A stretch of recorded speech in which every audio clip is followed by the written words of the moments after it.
Yo, my name is Brandon Jones, and I got a friend named Michael Damiani who's at his apartment, and I'm at my house. What's up? This Hey, I get how's these it green corners, going? man. I don't want these green corners. Get out of here, green corners. Here, I'll give you most of the Green show. There's green corners on this side, too. Here, I'll corners. make myself a little bit bigger. That'll make Damiani bigger.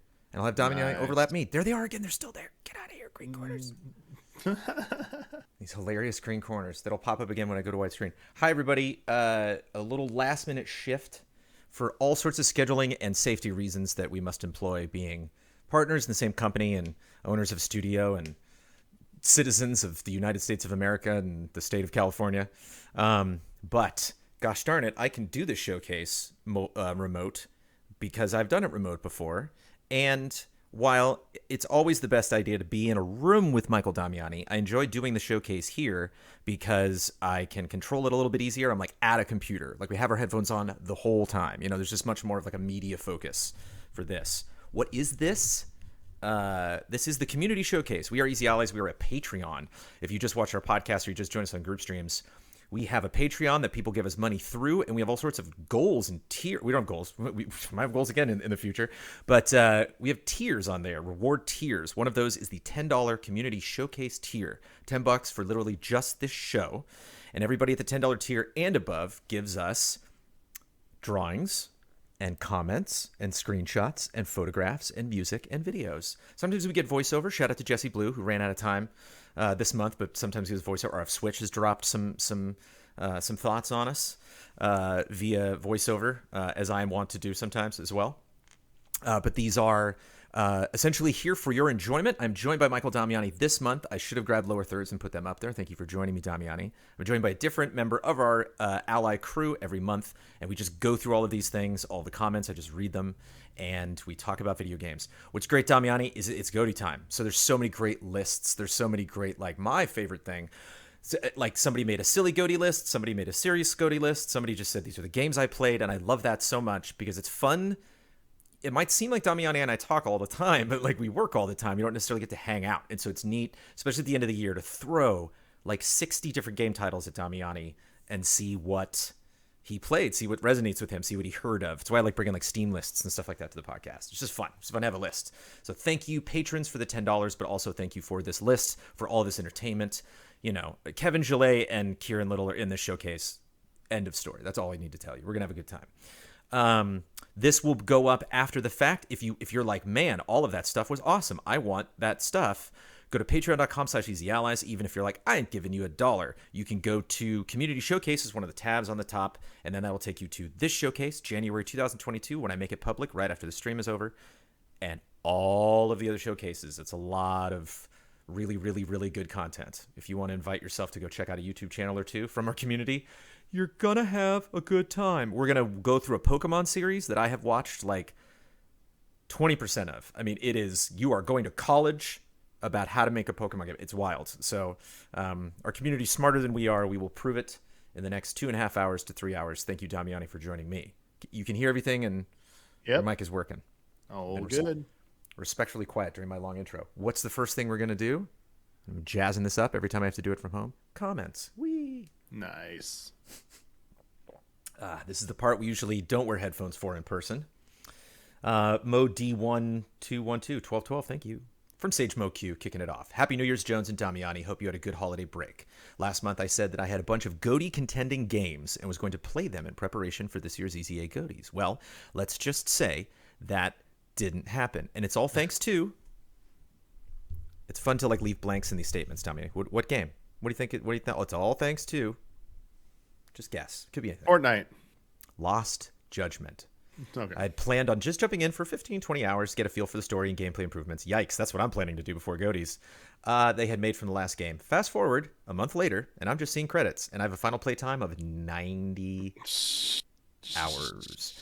I have a feeling Yagami, the main protagonist, might just make another appearance in EZA's Best Character category. He better if I'm playing this, after being a finalist for the same award in 2019 as well. Speaking of the Best Character category, I have a feeling that like so many others this category, this year's going to be a doozy trying to nail down 5 nominees. It usually is. Like, we get really, like, we don't do Best Song anymore because it got bloody, you know, and frustrating. And like, as critics, we kind of looked at each other and we're like, how do we do this? You know, and I don't think that's going to come to bear with character because we really believe in good characters that are memorable. Sometimes this was easy, sometimes it wasn't.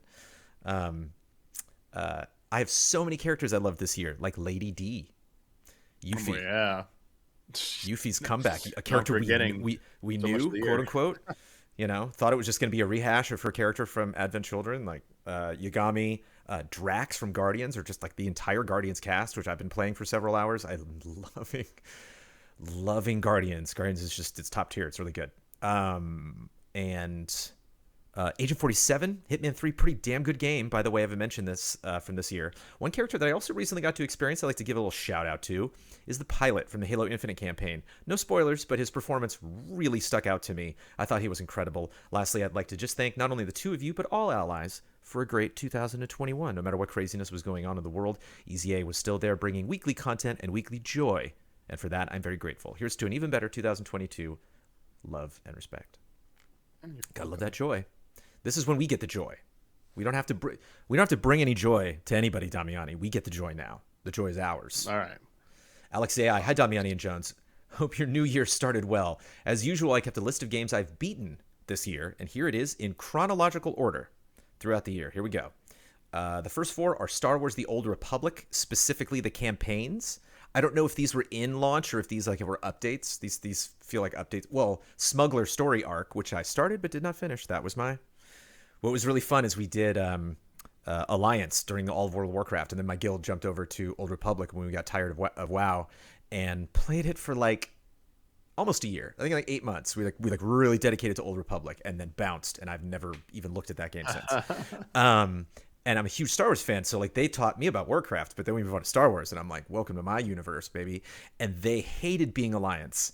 Not right away, but just over time we were like, yeah, Alliance is not the cool crew in Warcraft. The more concerts I went to, and the more people would horde. I was like, yeah, I got on the wrong team. I meet Brad and Huber, and they're both like, you were Alliance. I'm like, I'm sorry.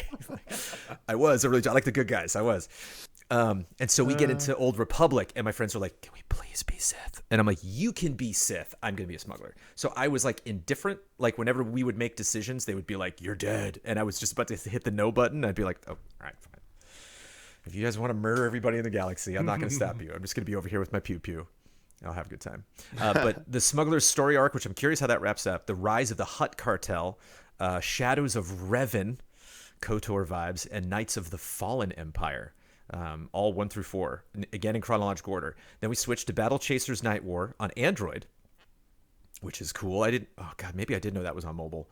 I played a little bit of that, but that's easily a game I could get obsessed with. Good RPG. And then back to Old Republic, Knights of the Eternal Throne, Glass Masquerade Origins, which is on Switch. Don't know that. You can get it on that Switch there. Don't know that. Dragon Quest 1 on Android. Dragon Quest 2 on Android. Respect, going straight from 1 to 2, finishing it. Picross S4 on Switch. Bravely Default 2 on Switch, a game I started, did not finish. Dragon Quest 11 Definitive Edition, Steam. Jeez. Diablo 3 Reaper of Souls. Great soundtrack. Oh, holy cow, that Diablo 3 Reaper of Souls. Every track on that soundtrack is really good. It's like Bloodborne or Doom. They all are just like 10 energy the whole time. That's great. Ori and the Blind Forest, which is on the Switch there. Very good one. That sequel ever come out to that Ori and the Blind Forest? Do we ever get that sequel, Tommy? I don't know. We got, I think the Will made it happen, but... Oh, no. I'm sorry. I was making a Hollow Knight joke. See, that's how much I don't play that genre. I was trying to make a Hollow Knight joke. Trying to bail you out, but almost. The Ninja Saviors.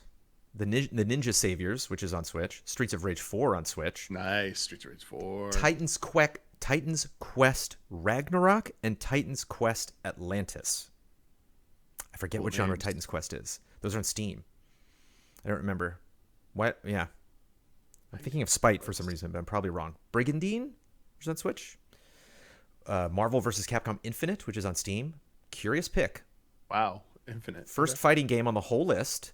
A game I've heard nothing but not great things about. Yeah. And you beat it last year. That's the one that stands out to me. Path of Exile, 10 acts. I guess the maybe didn't play all of it, but played 10 acts of it. Disciples 2, the Mountain Clan campaign. The Incredible Adventures of Van Helsing Final Cut on Steam. I got that because I think it's on PlayStation Now, and I got it during October with the intent to play it and never got around to it. But it was very like Hugh Jackman Van Helsing. I was like, let's do it. Grandia 1 on Switch. Guilty Gear Strive on Steam. Here we go. Okay. We like fighting games. Shin Megami Tensei 3 Nocturne HD Remaster. Now that I am playing a lot and enjoying SMT5, super tempted to check that out. Final Fantasy 1 Pixel Remaster. Final Fantasy 2 Pixel Remaster. Final Fantasy 3 Pixel Remaster. I haven't played. Have you played any of those, Damiani? Played 4 Pixel Remaster. All the way through? I did everything in it. I did everything. 30. In case you were curious where we're at. Number 30. Picross S Mega Drive and Master System Edition on the Switch. Phantasy Star 1 Sega Ages on the Switch. Final Fantasy 4 Pixel Remaster. Melty Blood Type Lumina on the Switch. Eastward on Switch. Gunbird 1 on Switch. Espgaluda 2? Espgaluda. Espgaluda. Espgaluda. I don't know that one. I need a syllable between that P and a G, but they're not giving it to me. Super Robot Wars 30. Final Fantasy 14 Endwalker. And Shin Megami Tensei 5, which for finishing Shin Megami Tensei 5, good job. You haven't had a ton of time before this showcase deadline was due to finish that video game. No short reviews this time to keep it in the word cap, which I respect, as do the other patrons. Let's hope every ally can find some time to enjoy a game or two in 2022. That's it for me. Love and respect, Alex. James Davey. Hi, Brandon and Damiani. A new year often brings about reflections on the year that has passed. So in honor of the tradition, I will do my very own Unserious Game Awards. These are so great. We have another one exactly like it. They pick all their own wacky categories, and it makes me smile. So here we go. Unhealthy Marriage Award for the game I couldn't stop nagging about, Far Cry 6. Grandma's Choice for Most Adorable Game, Chicory A Colorful Tale. Bloodworth jumping into that Slack there with the Chicory love. Oh, yeah. Blood jumped into Slack with comments about Chicory that weren't just like, I'm having fun. It's like, you put this unit Chicory's on your list right now. And they're like, oh, I didn't know that happened. Okay. And yeah, sounds great. The Mount Doom Award for the game people won't stop talking about. What do you think wins the Mount Doom Award? It's coming out this year. The Mount Doom Award. This year. Elden Ring. Yeah, there you go. The Enema Prize for the game I'd most like up my rectum. What? Taxi Chaos. Okay. Nobody Loves Me Award for a great game that people won't pay attention to. Fist Forged in Shadow Torch. It's true. I don't know what it is about that game. It's a blind spot. I don't know if I'll make time. Look, Granddad is Dancing with Those Teens Award for a game that embarrassingly tries to be cooler than it really is. Riders Republic, which I totally agree with. Reanimated Award. That's all that company's got to do is stop it with the attitude, and then they're in Forza territory. Like it's like then you can really make a great sports game. You just got to stop with the jokes. Just complete. It's not that Forza doesn't have jokes. Forza's actually okay. Like all those radio DJs and stuff, I'm kind of not paying attention to. It's fine. But oof. like there's not many single things in a game that drop it 0.5. All of those actors, all of that scripting, a full 0.5 off of that script. That I think I gave it an 8. If it had no cutscenes, it might have been an 8.5. Like it just would not shut up. It kept yelling at me. The thing about the mountain. Reanimated Award for a game wearing its DNA like chickenpox, Resident Evil Village. I don't know what the fuss is about award for a game that people love and I barely played, Metroid Dread. I played Metroid Dread. I am not going to finish Metroid Dread, but I had a good time. Mummy, look, it's a Disney film. Oh, wait a minute, award for a game that looks as splendid as a Disney film but gives you bugger all to care about, Kena Bridge of Spirits.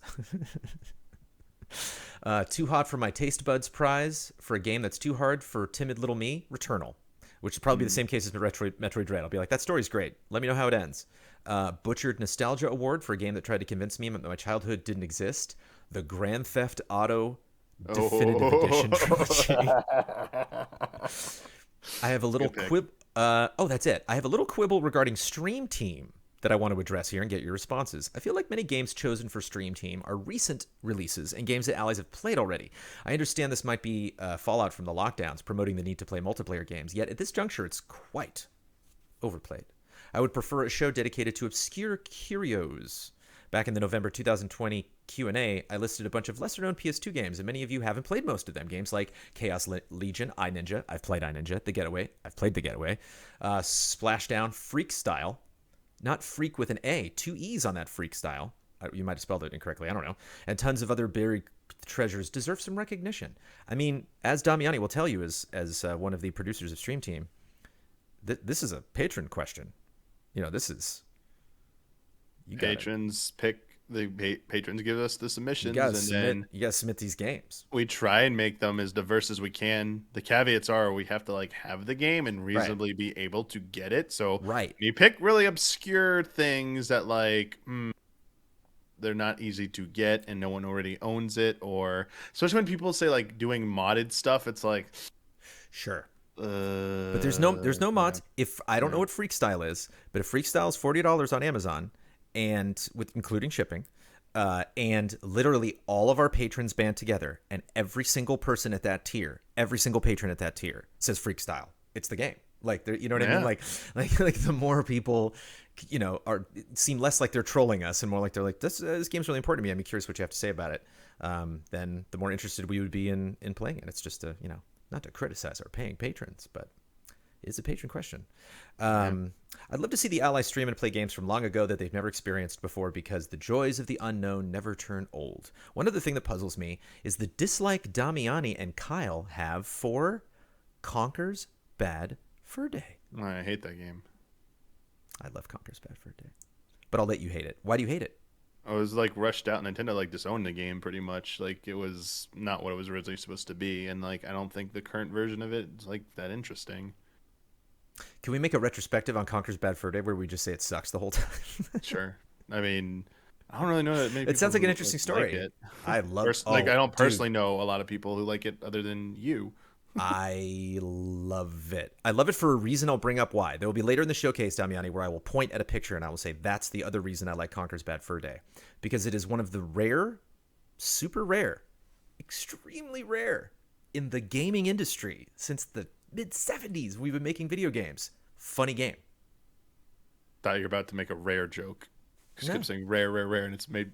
There's not many funny games. And I know you're like, well, there's that game that made me laugh. It's not a funny game. Grand Theft Auto is not a funny game. Leisure Suit Larry's a funny game. Conker's Bad Fur Day is a funny game. Jackbox is a funny game. Those are games with jokes in them. That's it. It is a game full of jokes. You start the game and people are telling jokes. They tell jokes the entire time you're playing the game, and then when you're done, jokes. Comedy game. Yeah, I don't know if it's a... Monkey Island's a fun game. Interesting, Swordfish. Interesting. Yeah. Good reference there for comedic games. But so it's not that it's one of the best. It's just I'm going through a desert of really serious male protagonists, and I find this oasis that is Conker. And I drank the water. I was like, I can't believe I haven't played this game since Lucasfilms or LucasArts, since all these old, really witty, fun, all that kind of went by the wayside. Or it's never the get off my soapbox. It's an N64 game, yeah. Conker does try too hard to get funny. Borderlands, funny game, or again an attempt. Dude, it is a dry oasis. Not many people have pulled it off. What game pulls it off, and I wouldn't call it a comedy game though, is Guardians. Guardians is hilarious. The Guardians has a kid dialogue. It's hilarious. I'm laughing. I have headphones on, trying to be quiet while Milo's sleeping at night, and just cackling out loud playing Guardians. Psychonauts 2. I've only played one game. But again, Psychonauts 2 is Monkey Island is it Ron Gilbert and these two guys who just can't help but be weirdos. These Robin Williams is of the gaming world. Just not a lot of that. There's a lot of but I wouldn't call it a great game. Damiani, I'm never bringing Conker to Hall of Greats. Don't worry. I personally think it's a true N64 classic, but when I said it was one of the funniest games I'd ever played back in 2020, it sent Kyle out of the room during the Q&A, which Kyle, he said it was he was one of the funniest games I've ever played. Kyle's hearing it's one of the funniest things I've ever heard, and that's not what he was saying. He was saying it's one of the funniest games I've ever played, because I contend games are not funny. They're just not. It's a rare thing when a game really, really makes you laugh. Oh, Sam and Max, another great example. It's rare. There's not that many games. I didn't get. Maybe chat said that. Bachtan just said it. Sam and Max. Mm. But these all games are all janky because it's just the writers don't know how to develop games. They know how to write funny things. And so I'm trying to think if Telltale had any like just straight comedic games. Not really. It's peculiar if hilarious to react in such a way. That's Kyle. I know the comedy in Conquer is divisive, but I love how unashamed it is and how ballsy the sense of humor is. I crave audacity. Yes, you do, James Davey. And to me, Conquer's Bad Fur Day does that greater than any N64 game that I've played. Lastly, I wonder what happened to those Don't Skip videos. Thanks for all you do. Love and respect. Don't Skip is like imagine a boat that's leaking and the water pouring into the boat rather is like reviews like or a lack of editorial content, which rarely happens at DCIs. But when it does, we take a Don't Skip and just kind of plug the hole and we're like, oh, we didn't talk about that game at all. Or someone's like, yo, I really want to talk about this. I want to make a video. Don, can you cut this if I write a script? And Jones, can you read it? Or I'll read it or whatever, It's just kind of one of those organic when it makes sense type of shows, like when we've done headlines instead of the podcast. And Telltale had Strong Bad's or totally rad game for cool people. Strong Bad needs more video games. Yeah, that's what happened to Don't Skip. Brennick again. Personally, 2021 in games didn't hold much for me, despite there being a few fun ones. Before getting into my GOTY list, special recommendation to the 2 games I watched completely but didn't play in Metroid Dread and the slightly better Resident Evil Village. Resident Evil Village. At the end of the year, how do you feel about Resident Evil Village? Like super good? Like GOTY good? Okay, that's all you need to say. Just the nod. I like Resident Evil Village. Might be saving it for. I can't tell if I. Yeah, I got all sorts of conflicting opinions, as I do about every Resident Evil game. It's like, I love this, but I'm not taking it seriously at the same time. Plus, no matter how much I may have loved it, Final Fantasy VII Remake integrates intermission.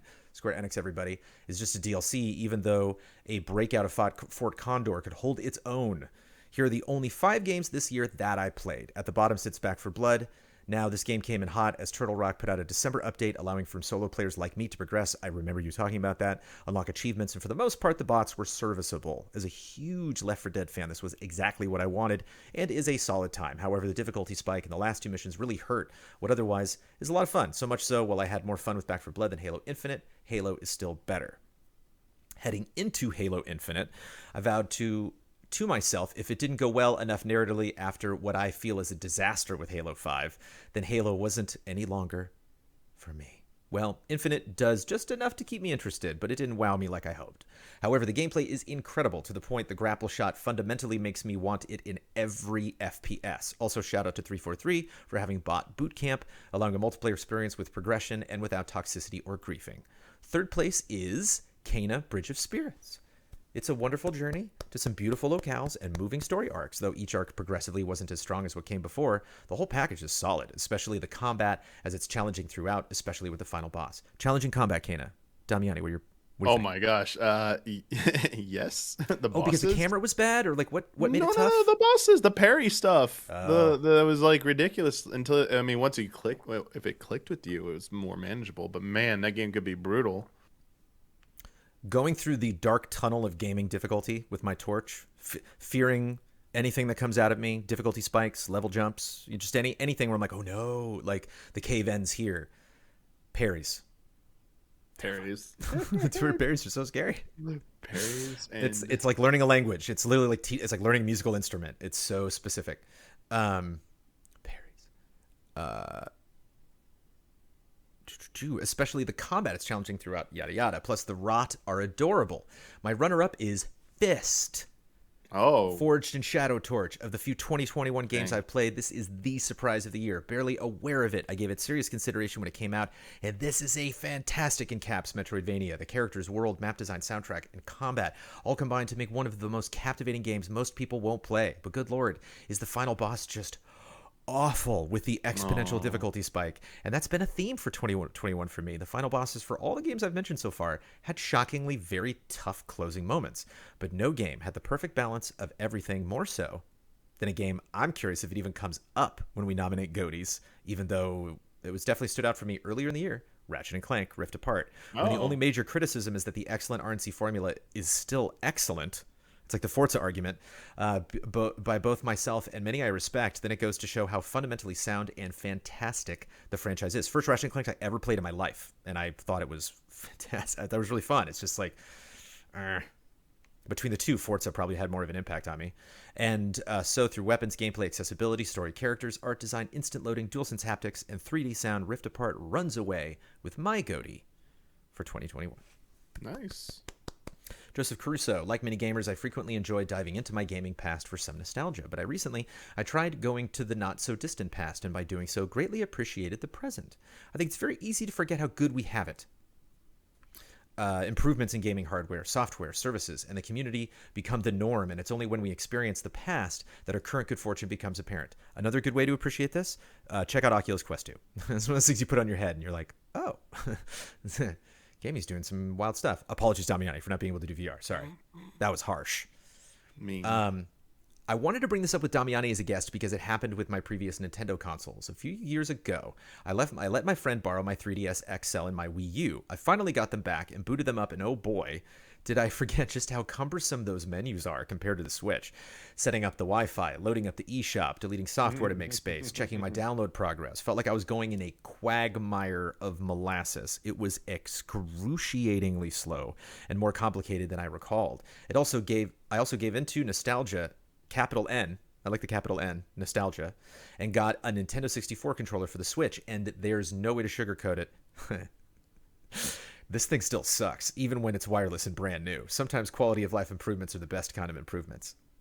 It's harsh. I love that controller.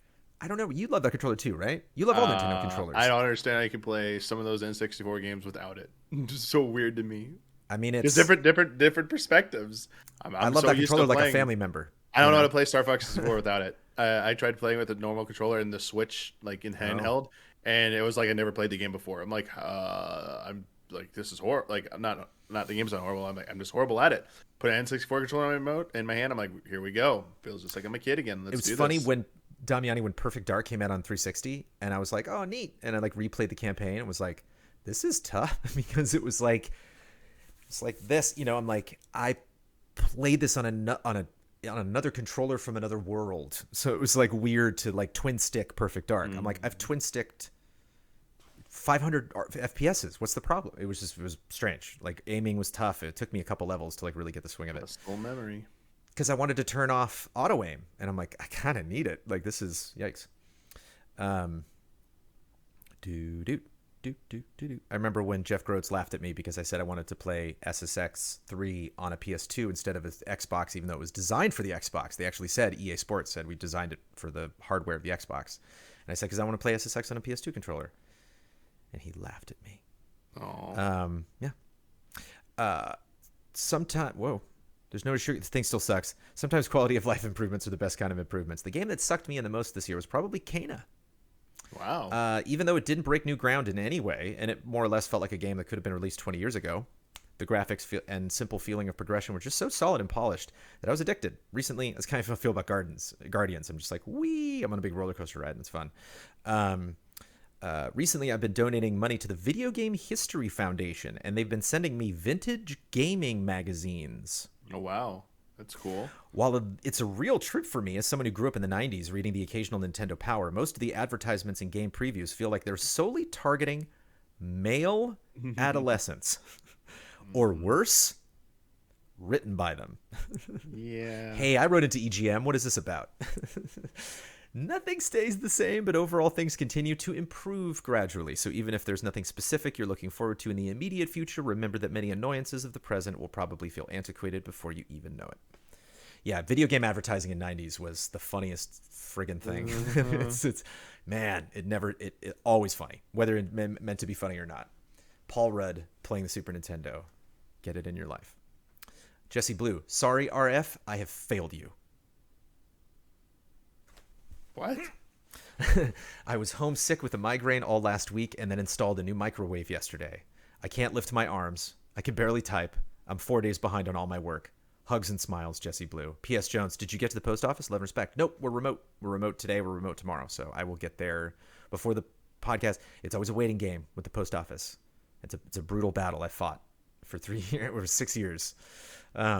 and they just, I think sometimes when they have packages, they haven't like processed them or anything. So the longer you wait, the more chance they'll have it. They've never thrown anything away. They got it. From Pixelated last month. Also, yeah, you didn't fail RF. You failed all of this. No, I'm kidding. Shout out to you, Jesse Blue. Enjoy the microwave. Pixelated. Last month, I prematurely shared my game collection spreadsheet since Brad was on the couch. No new additions have been made since then. Still slowly working through Halo Infinite. That leaves me with 41 games or expansions completed in 2021. Now we have Damiani with us today. Yo. We need to talk. I need to not only thank him, but others in our community. Thank you for convincing me to try the game that would become my 2021 Game of the Year. What's that game, Damiani? What is it? Say it, Jones. You say it. I'm doing nothing but saying stuff. You know what it is. Starts with an E and ends with Walker. I mean, the expansion does. Just the whole kit and caboodle. All of Final Fantasy XIV. This game has made such a profound impact on me. I am an MMO veteran. First I ever played was the beta for Endless Ages, a forgotten game back in 2000 and... I don't know that 3. one. Whoa. You know every date. I like throwing them at you. My first real experience. Yeah. My first real experience with Dark Ages of Camelot. Okay, this was rad because dude, I went down this rabbit hole not for Warcraft but for Star Wars Galaxies, which I think you're about to mention, because Star Wars Galaxies was one of the first MMOs ever, like one of the first 10 really profound, like genre defining MMOs. Because I was like, oh, let me talk briefly about MMOs up to this point, and I was like, well, there's not a lot, I can really kind of cover it all. And I've seen gameplay of Dark Age of Camelot. Awesome. EverQuest vibes. It's rad. Just Polygon meaning. I really got into Shadowbane. I've played everything from Star Wars Galaxies to Asheron's Call 2, Rift to Elder Scrolls Online, World of Warcraft to Age of Conan, and more. My focus with MMOs has always been PvP. I never understood the draw behind playing PvE. I'll explain it to you. I'm a coward. That's the draw. I'm a coward. Oh, why you are? Okay, that's like, wait, why would you be in a PvP if you're kind of timid? Like, wait, no. I missed it. I tried PvP servers in WoW. I switched. This point of view there. This point of view. I'm a wee child when I play MMOs. Don't hurt me. This is always what kept me away from 11 and 14. With the hype of the new expansion coming, the attention of the WoW exodus, and Damiani's love of the game. It's more than love. I wouldn't even call it love. I decided to give it a try. This game exceeded any kind of expectations I could have held for it. It accomplishes things I didn't know an MMO could do. I didn't know an MMO could have such a compelling story. In my past experiences, the story's just garnish. In 14, it's a fulfilling main course. Endwalker's story is especially beautiful. I didn't think an MMO could make you care so much about its characters. I love all of the main characters. The villains are often complex, leaving you with an understanding as to why they walk their path, and you end up loving them more than you hate them. The music? Good Lord, the music. Playing on a controller works so well. Finally, I can join the conversation. Can twice on PlayStation 3 and PlayStation 4. I played this game. Right? It was on it was on PS3, right? PS4. Yeah. Mm-hmm. Or maybe it was just a PS. I think I played it on a PC with the PS4 controller when I played it the second time or something. But I played it almost entirely on a controller, and it's the best controlling MMO on a controller. They just nailed it so hard. It's rad. It was a big factor in helping me stick with the game. I've been playing a lot of New World, Damiani. That makes me sad. I really want to just run around because it's all about aiming and shooting, and I'm just like, I don't like doing that with the mouse and keyboard. I know, which is silly. Playing on a controller works well. It's so comfortable to sit on my couch, often with a cat on my lap, and Walker, cat, and play on my TV. Also worth mentioning is the great community, both game-wide and the Easy Allies free company. Thanks for making it so inviting for a sprout like me. 14 is a game I would recommend to everybody in the Easy Allies community, but I would concede that it's not for everybody. If you don't have the time, I get it. It took me around 250 hours to complete the main story quest up to Endwalker. If you can't find that kind of time for yourself, even over a long period, I understand. But I insist that if you can, it is well worth it. It's an MMO that respects your time like no other. Grats on your savage progress, Damiani, and keep forging ahead.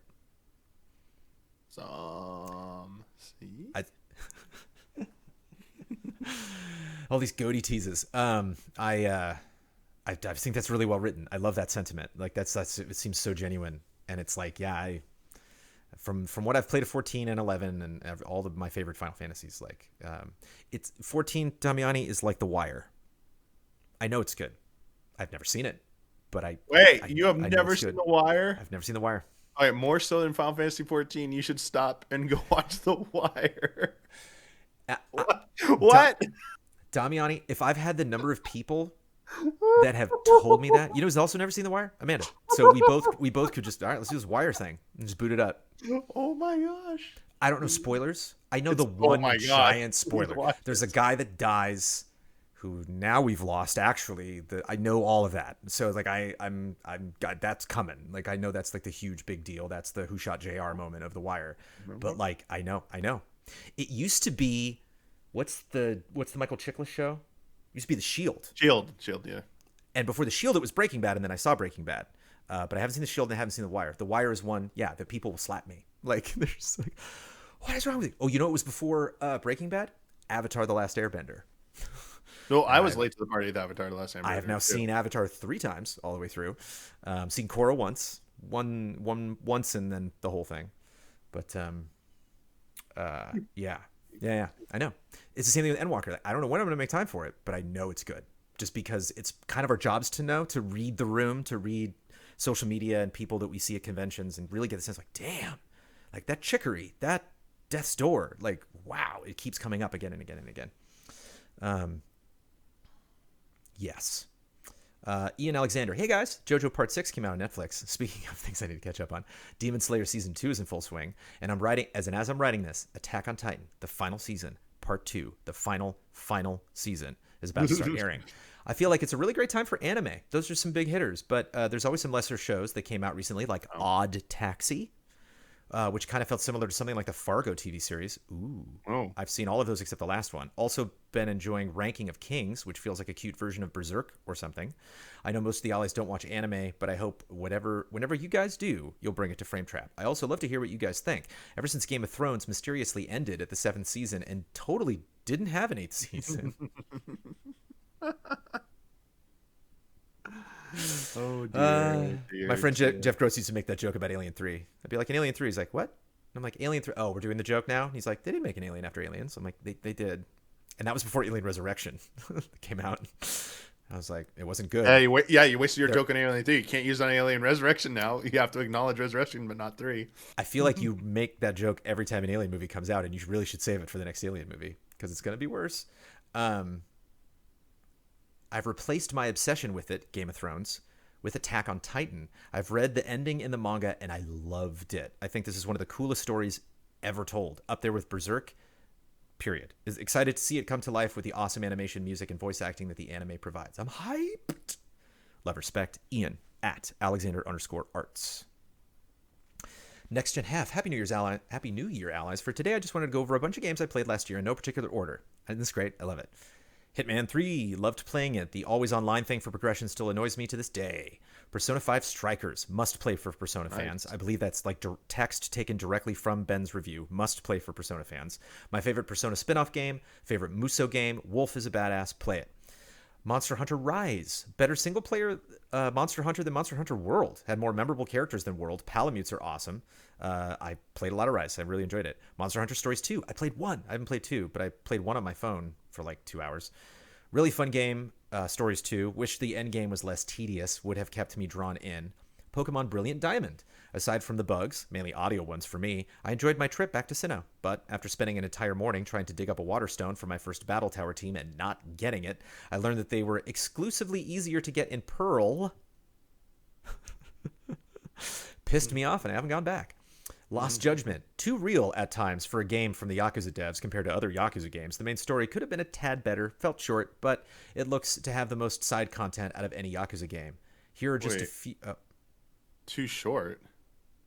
Been a tad better and it felt short. Lost Judgment. Huh. Coming off to someone earlier saying 90 hours. Well, but then they mentioned the side content, and I think that's it. That some people, I think some people who are new to Judgment and Yakuza are going to go into that game and be like, "Oh, these are fun," but like, I'm not going to beat these. You nuts? And other people are gotcha. What? You know, like, how dare like, you? That 90 hours could have been, what is it, like Space Harrier, or what games are like always in all of the Yakuza games, like that you can just go into, or is that just Shenmue? Aren't there arcades in Yakuza? Shenmue. I don't know Yakuza as well, but I know Shenmue is arcades. I thought Yakuza. Yakuza does too. Like, it does. It does. It does. So that's that. Oh, there's Endless Ages in chat if anybody wants to go by on Twitch.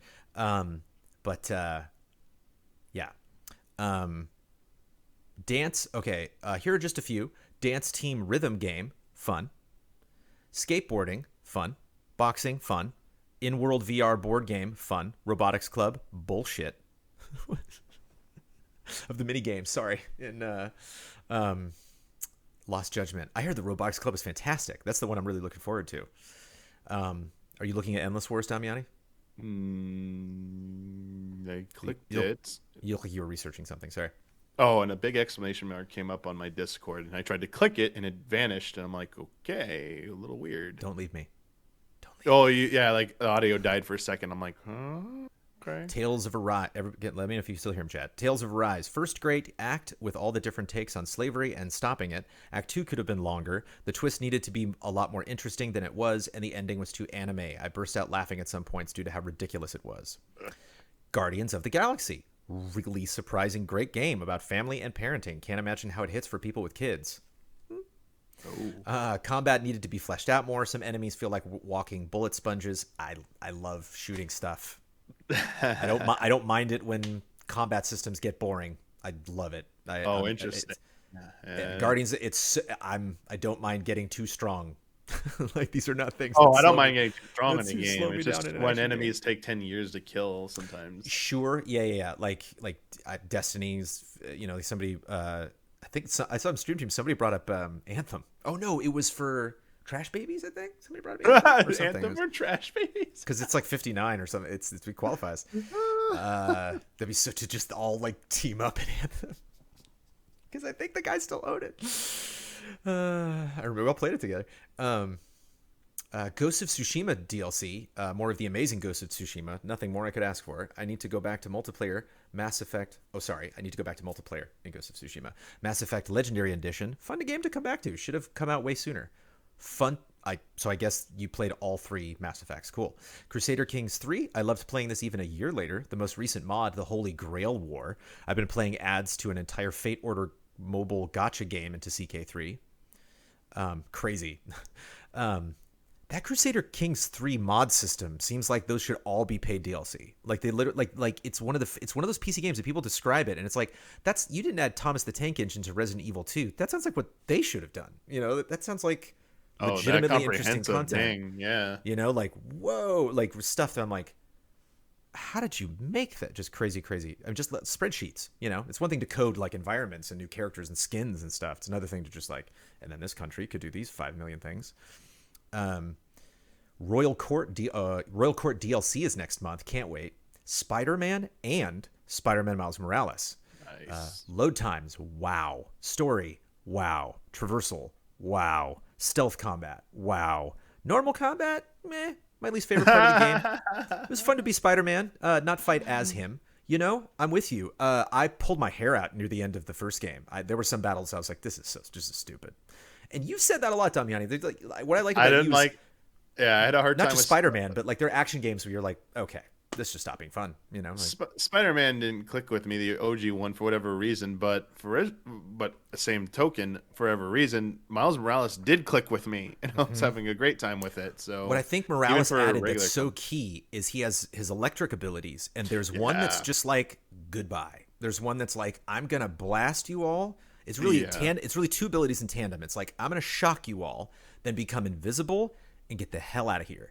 And it didn't take the teeth off the game. Like, it was still scary. Like, I would still like get to a high spot and just hide and like try to get my health back really slowly, or like just think about what I was going to do if I wanted to finish a challenge or something. Whereas in Spider-Man, I was dead. Like the correction was to start the entire fight over again. And it was just like, like that. Yeah. So I loved solving the stealth parts in Miles Morales, especially. Like I would get annoyed if like I didn't do it stealth style. I'm like, do I do retry? I know I can do this. I want to do this. He pulls up one animation where the guy comes up and then hits his head on the bar, and then he like webs him to the bar. Like, that game is fun. And I think they were kind of forced to make Miles Morales really similar to the first game, because I'm sure the whole Spider-Man 2 team was like experimenting with new gameplay stuff that they were just like, we don't want to, oversell ourselves and just implement this stuff too quickly. But like comparing Spider-Man 1 to Spider-Man 2 in the PlayStation 5, I think the gameplay is going to be a huge overhaul. I think they got so many notes from people, and so many people like us that really enjoy the game, but we're like, they were all wows, except the gameplay was like, I loved the card. Oh, sorry. Inscription. Fun to play. My game of the year. I loved the card game a lot. So all the other outside gameplay that affected it made it even better for me. Has already been updated with an endless mode. Oh, no, I didn't know that. Whoa. Hope more content keeps being added. Hope you all have a great journey in 2022. Love, respect, next gen have. Inscription's mighty good. Oh, yeah. We got to didn't get to firsthand play it, but watch Isla play a ton. Have firsthand played it like an hour and a half. I will not play more because I think I get it. I get to the point that if other people compliment it, I will understand what they're saying. But obviously one of my good friends, not my godson, but one of his good friends beat Inscription at my PC in front of me. And I was like, oh, thanks. I didn't know that ending was that crazy. I appreciate that. Little kids helping me with GOTY prep. From Level Capybara. Hi, Brandon. Hi, Damiani. Happy New Year. Hope 2022 is treating the two of you and the rest of the crew well. Looking ahead at a year that's packed with promises of high-profile Nintendo Switch releases, some of which might actually come out this year, I want to take a moment to gush about one 2022 Switch game in particular. Not because it's going to be a sure hit or anything, but because it's so special that it even exists in the first place. That game, Allies, is not the game you're thinking of. I added that last part. Is the latest farm sim dungeon crawler hybrid in a long-running Harvest Moon spin-off series, Rune Factory 5. We talk about that on Friend Code coming this week. A little bit. We give it a shout out. I didn't know there was a lot of farm simming going on. Oh, I think I did know that. But it's 10 years since the last one. They re-released 4 special, but 2012 was when Rune Factory 4 came out. So Rune Factory 5, it's 10 years later for a sequel. So remember that dragon game that Blood played for Wii U, I think? What was that game where you it was 3DS, where you had a look Dragon Cafe, where you had a cafe and then you had to raise a dragon at the same time. And I was like, oh no, that sounds like my jam. The Town, which I reviewed and hated, I thought was kind of the same. I was hoping it was going to be more of that, all that. And Harvest Moon is just not, I can tell from looking at Harvest Moon, it's not my vibe. So I keep wanting to find that Farmville PS4 Blood with a good story, that was PS4. That game he played was on PS4. Chat. That's funny. I thought it was a 3D. Oh no! Yeah, I remember it being, but I remember coming to Blood, and I'm like, "Oh, did you at least have fun with it?" And he was like, "Don't play this game," and I'm like, "No, maybe just for an hour." And Blood was like, "No, not so sad." An hour. And then I got burnt on Town, and so I'm just like, Dragon Quest Builders, I think, is the only thing that's really scratched this kind of itch for me. So I'm like, I'm curious to try it. Don't send that code my way though, Blood. Rune Factory means a lot to me. In my book, it's second only to The Legend of Zelda. Better yet, Rune Factory clearly meant a lot to its creators throughout its history. Each iteration quickened and deepened the gameplay, enlivened the NPCs and fantasy settings, went wilder with Easter eggs and post-game content, and transformed a series that started as a fantasy Harvest Moon, quote-unquote, into an irreplicable JRPG experience. Case in point, all of you are good writers in our community. Case in point, people love lots of different games, but only Rune Factory 4 loves its fans enough to feature their fan art in a special Easter egg skit, complete with critiques from every single character in the series. With that kind of pedigree behind it, Rune Factory 5 should be something special this year, but with the most special thing about Rune Factory 5 is the fact that it's even coming out at all. When developer Neverland went under, a lot of people, me included, thought Rune Factory was done for, with the one silver lining being that the series ended on a high note. So when Rune Factory 5 got announced in the 2019 Nintendo Direct, I literally jumped for joy. But since then, it's been fun watching the series leap to other consoles, gaining more traction and attention in the process. Heck, it even got a brief mention in the 300th Easy A podcast. Thank you, Brandon. Because it was just on the list, yeah. You know what game I missed in our Q1 preview was the game where you turn into other people, where you can be like a dolphin with a machine gun. It's like top down. It's like you're not the hero. What is it? There's nothing special about you. No one's a hero. No one's a hero. No one's a hero. I think that's coming out. Or somebody said it was in the comments, and I was like, how did I miss that? I checked like 5 lists. How was it not on there? But since then, right. And that's the magic of Rune Factory, and why playing games and being a fan feels special. It's just so much to watch things grow. Love and respect. Level Capybara. It's not Biomutant. It's the thing where like I got a new ability because I'm a dolphin, but I can also bring the shotgun or spear or lightning or like whatever that I also got from one of the other Pokemon-esque animals that I summoned or ate or put in a genie bottle or whatever it is. And it's like top down. It's kind of like Chicory. It's like top down and kind of looks like, it's very like shooter-y. Small Leviathan. Howdy, folks. Howdy, folks. 2021 will certainly go down in history as one of the years ever.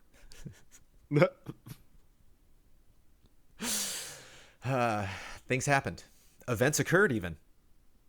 Video games were released, and now it's time to give them some awards. In the 5th edition of the Small Leviathan Awards. Let's get right to it.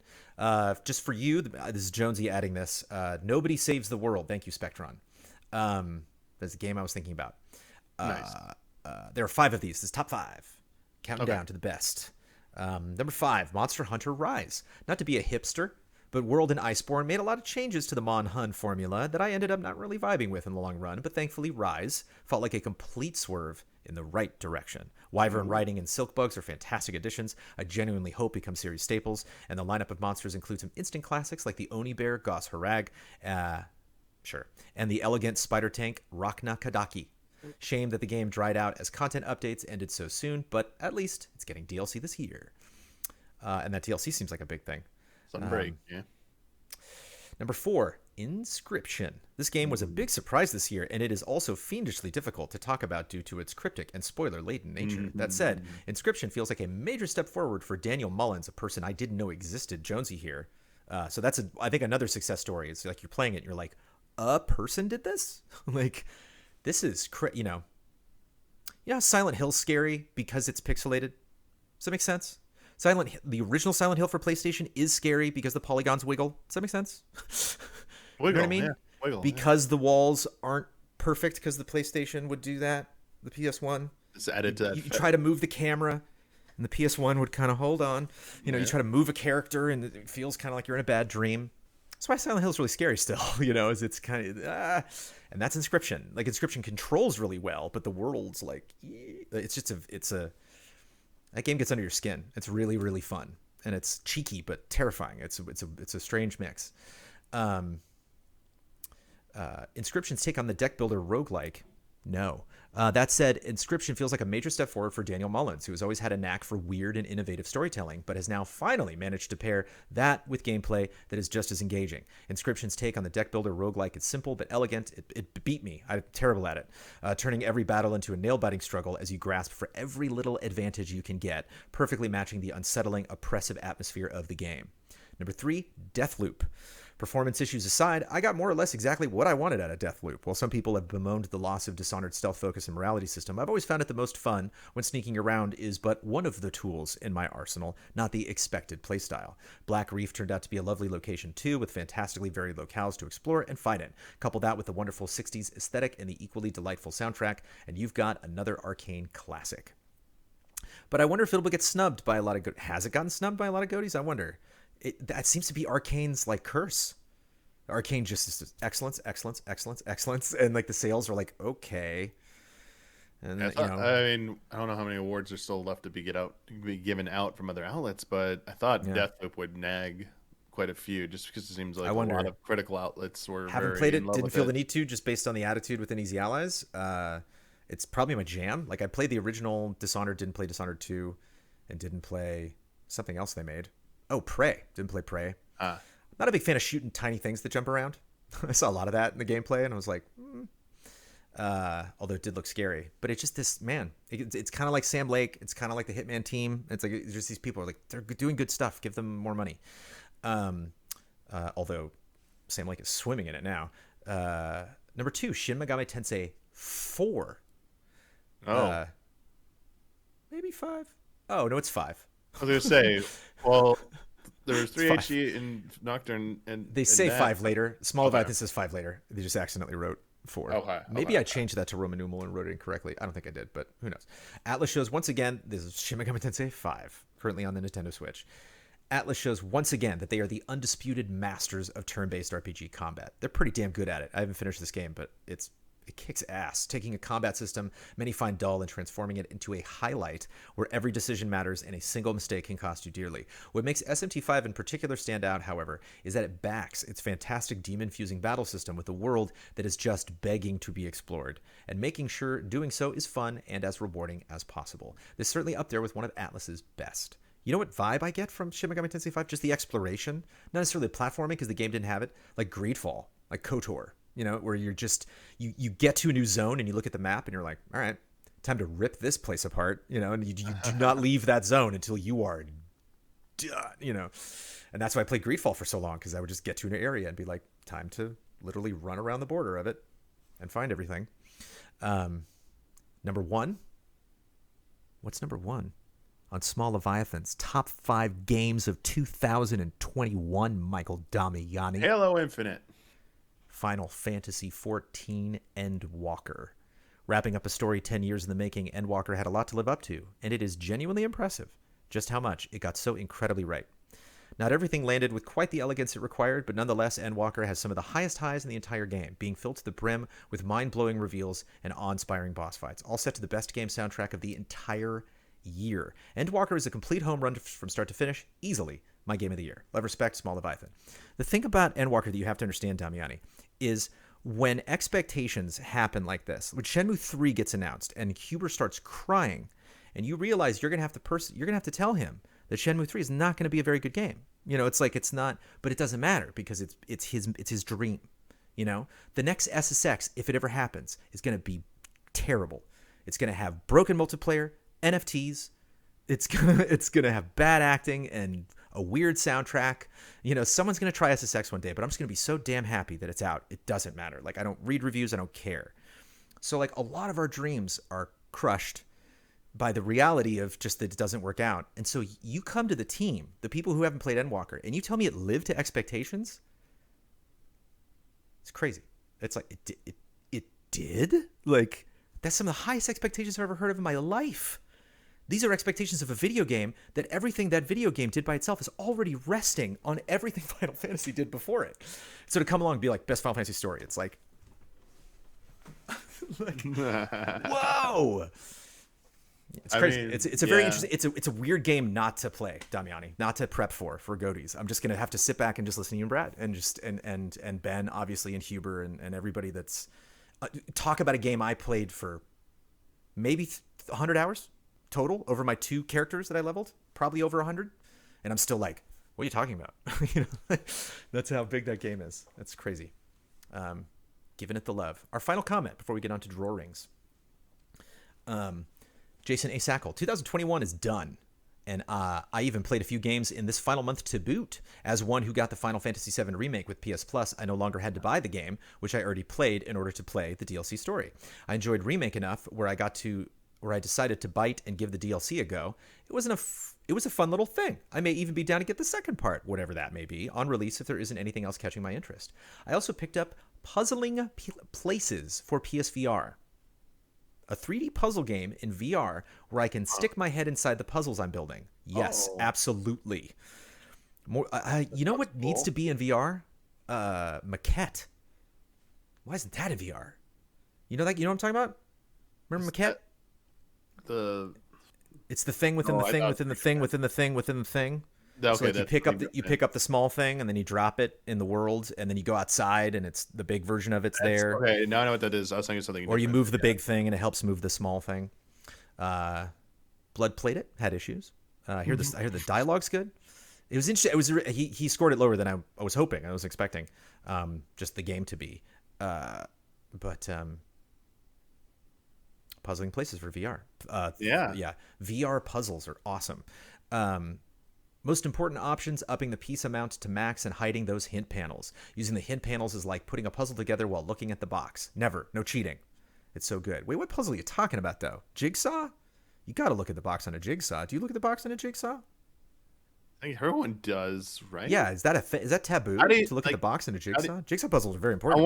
I want a video that explains the culture of people who don't look at them, like what they have to do when they buy it to receive it. Like, do they have someone go buy it for them and cover it up so they can't see it? I want to know that the uninformed version of people trying to do those. Swordfish says it's taboo. I'm looking at that for Jigsaw puzzles. I'm looking at the box.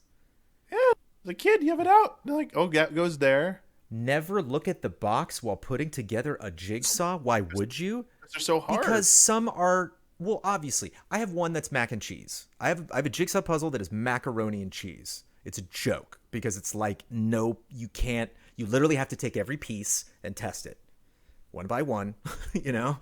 And like, that's okay. But if it's like, especially if it's if it's like a bunch of cereal boxes, like, yeah, I'm going to look at that because it's fun. I did that like a year ago, like a bunch of wacky old school 50s, 60s cereal boxes. It was neat to look at the art and be like, what's that cereal? That's weird. Hand it around to my friends. We can all look at it. Like, my grandma didn't believe in looking at the box, so I don't, says Michelle Jackson. These are heavy showcase hitters that are melting my brain right now. I've been doing it wrong. I've put together a lot of puzzles and I look at the box for reference, but don't like try to match pieces to the frame or something. How do you finish jigsaw puzzles? I get every help I can get. I can't wait to teach Milo how to do it so I can just watch him. That's so funny. Gonna take my time through this one. Easily one of my favorite games of the year, this Puzzling Places. If I had to put a top 5 games list together for 2021, I'd go with number 3 for this. As for the other 4, probably a random entry of the Picross S series at number 5. Can't go wrong with Picross. Yeah. Maquette, which I summoned, would probably be at number 4. Well, short, I love the style of it. The soundtrack for the game is also pretty darn solid. From the intro's use of Gabor Szabo's cover of San Franciscan Nights to Meridian by Cannons and Clouds, it's so good and worth playing for the music alone. Wait a minute. Bloodworth's the music guy, right? You're the Final Fantasy XIV guy. I'm the Towers guy. Blood's the racing guy. Blood's the racing guy. We don't have a music guy, do we? No, we don't have a music guy. Did he like interview for that role? And we like, no, you're not. We're still looking out like a sports guy. Like we need a sports guy. I remember you interviewed for sports guy, but it wasn't enough. We collectively said as a group, it's not. Okay. Yeah. Racing guy. Got it. Cricket was my blind spot in that one. Isla is the music gal. There you go. Home run. You nailed it. Okay, so I guess I would expect this from Isla. The problem with Isla is Isla doesn't write review scripts because I just want to bring up that Bloodworth played Maquette and spoke very honestly, I felt of it, but I didn't hear nothing about no Gabor Szabo or no Meridian. I'm going to play that game now. Number 2 would be Kena Bridge of Spirits. Just a fun game and an appropriate amount of challenge to it. Wow, Kena coming up a lot. The music in this was really solid as well. The game also looked beautiful. Really had a good time with it and looked forward to what Ember Lab does next. At number 1, a number 1 GOTY we've already had in this episode of the showcase. Ratchet and Clank Rift Apart. Just a fun, solid game. Simple list. Nothing negative to say about any of them. What else? Marvel had a good month. That's it. Ratchet. I really enjoyed Hawkeye overall. I did, but of course, Jonesy here. Obviously, I enjoyed that show. Spider-Man No Way Home was a ton of fun as well, which I have not seen yet. Spoiler mode coming this week, everybody. I wondered if all the rumors surrounding that movie helped it do as well as it did in the box office. Sony tends to not be that great with being tight-lipped around their movies, so their trailers tend to give away a lot more than other studios. They tend to like to put the last scene of their movies in their trailers. I did get one of those NFT things from seeing the movie. What? Heck if I know what the hell to do with it. Apparently, there's another site I need to register for to add the digital image to. No. Oh, I hate this. Don't. Just forget it. Don't even finish the process. It's okay. Hit delete. Control-Alt-4. I didn't know it was going to be this. I didn't know the final old age line that they were going to draw in front of my feet was going to be NFTs. Where they were like, do you like NFTs? Like, I don't. Then you're old. Like, no. I try not to be old. I play video games for a living. Please. That's so funny. Sackle, those are hilarious 2 sentences about NFTs. I don't know. I don't get it. Oh, sorry. That's continues. Apparently, there is another site I need to register for to add the digital image to. is very funny. I don't know. I don't get it. NFTs are stupid. I guess that's as good enough as a point to leave 2021 off with. NFTs are just really dumb. Drawings. Thank you very much. Yeah, I got green lines. What are you going to do? I'll try not to talk too much. From Duff. Yo. Hi, Allies. I'm a tabletop game designer who's had to make some changes to how I do playtests with the pandemic. Some changes. But at the urging of other allies I met at a convention. Nice. That's cool that you were other allies. I wanted to show off some art I did from my games Alter Arms and Scrap Packs.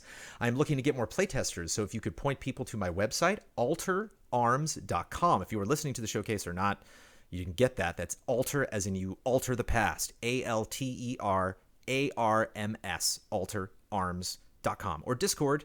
That's, discord.gg. That is G, capital G, N-E, capital B, M, capital G, capital X, where I do virtual playsets. I'd appreciate it. Alter Arms is a tabletop role-playing game based on Japanese transforming superheroes. Set in a world where anyone could find a magic amulet, be chosen by space gods, or have enough cash to buy a morpher. Oh, I want a morpher so bad. Morphing time. Players take the role of... What would you be? Damiani, I'm a Zordon. I come into your house. I'm like... Don't worry, I'll take care of your cats. You need to come help us save the world.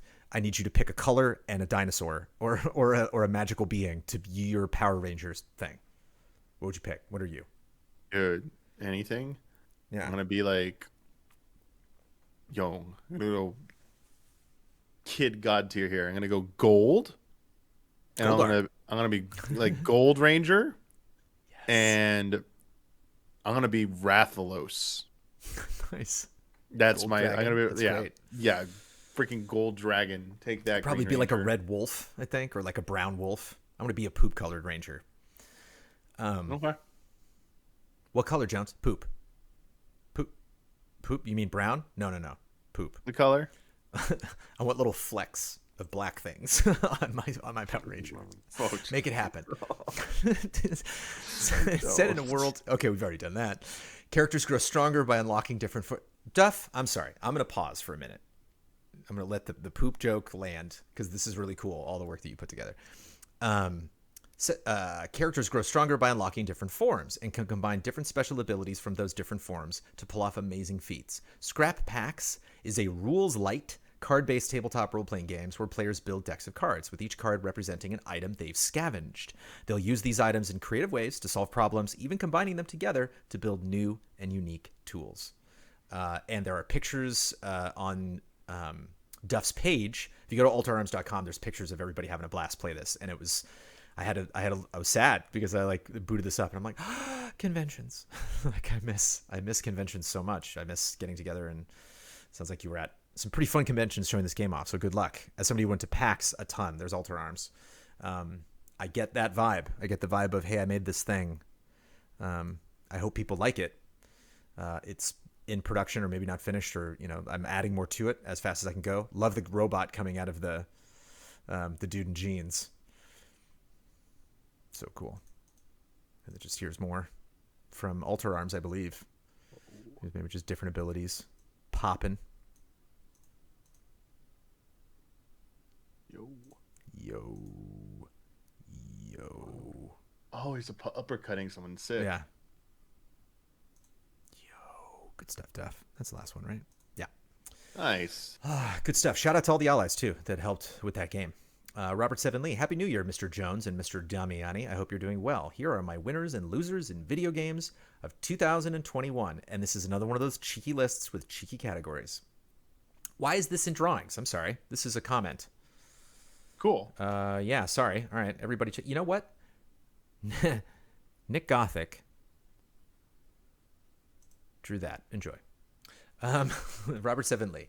Happy New Year, Mr. Jones and Mr. Damiani. I hope you're doing well. Here are my winners and losers in video games of 2021. Name and Shame, Shin Megami Tensei 5, no HD rumble, vibration.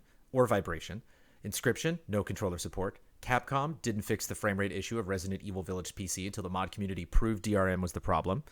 Worst frame rate, Shin Megami Tensei 5. The game is too good for the Switch and desperately needs to port to a proper gaming machine.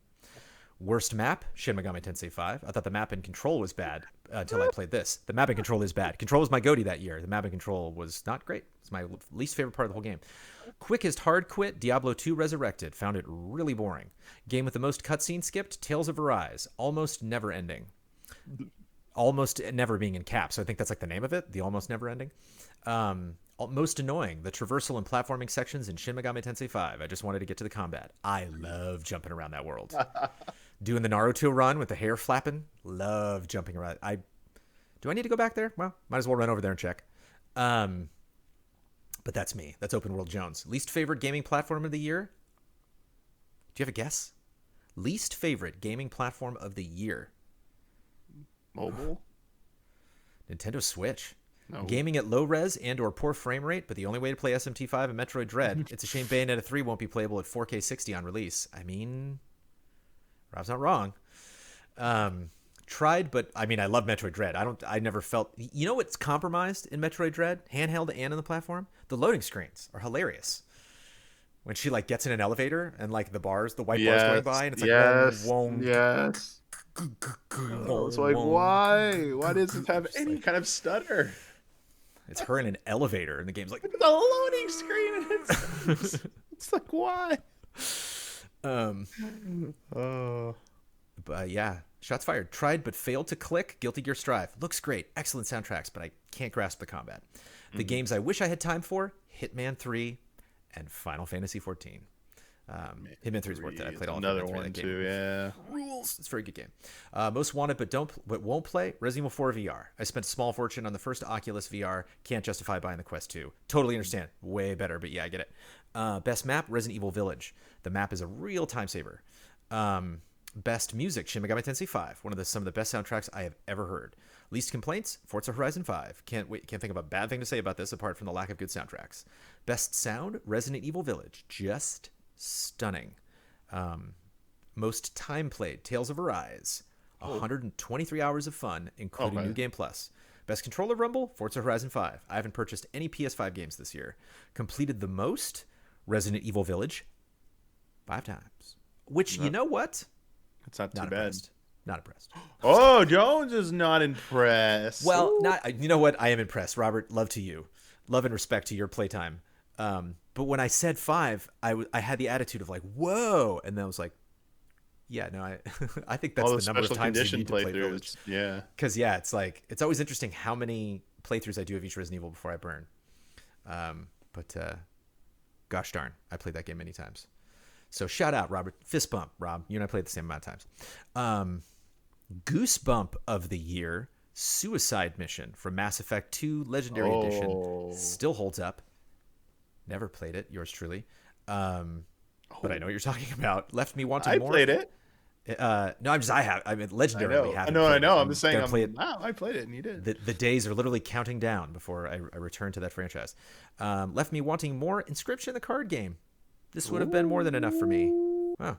Favorite boss fight.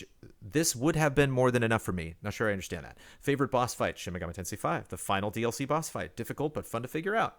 Best performance: Forza Horizon 5. Amen. Almost flawless performance on my PC, and it looks fantastic. Favorite gaming platform of the year: PC. Gaming at 4K up to 144 hertz. Loads of free games on Steam, Epic, and GOG without a paid subscription. Mod support. Some fantastic games optimized for the platform this year. Stay easy. Robert Lee. Cool. And now, a word from our sponsors. I know, it totally sounded like that, didn't it? Let's go back to this. Happy holidays, Brandon Damiani. My demo group, Atlantis, has recently published their newest C64 demo, which is also the first one I've ever contributed to. However, it does not make me cheerful because this demo is a eulogy to a member of the group who is deceased. We at Atlantis made this in tribute to the graphician? Oh, boy. Like somebody who makes graphics. A graphician? I-C-I-A-N. Graphician, I guess. I've never said that word out loud. Richard Frost, a.k.a., quote, Fat Frost. based in England, who passed away at 44, leaving one daughter behind. This happened just a couple of days before I joined Atlantis, so I never got the chance to meet him in the chat logs, but he left behind a collection of unpublished pixel artworks and sketches, one of which I was tasked to complete, and the group decided to join them all together and display his fascinating Dali-esque art style laden with heavy texture. This is the sketch I was given, and decided to turn this abstract shape into a rotting apple with all sorts of phantasmagoric imagery at the bottom, and it makes me glad to hear that the rest of the team that he would have loved it. And this is the so again, you saw the original. I'm putting this up the temp, but that's what Nick put together. Hope you're feeling better too, Nick.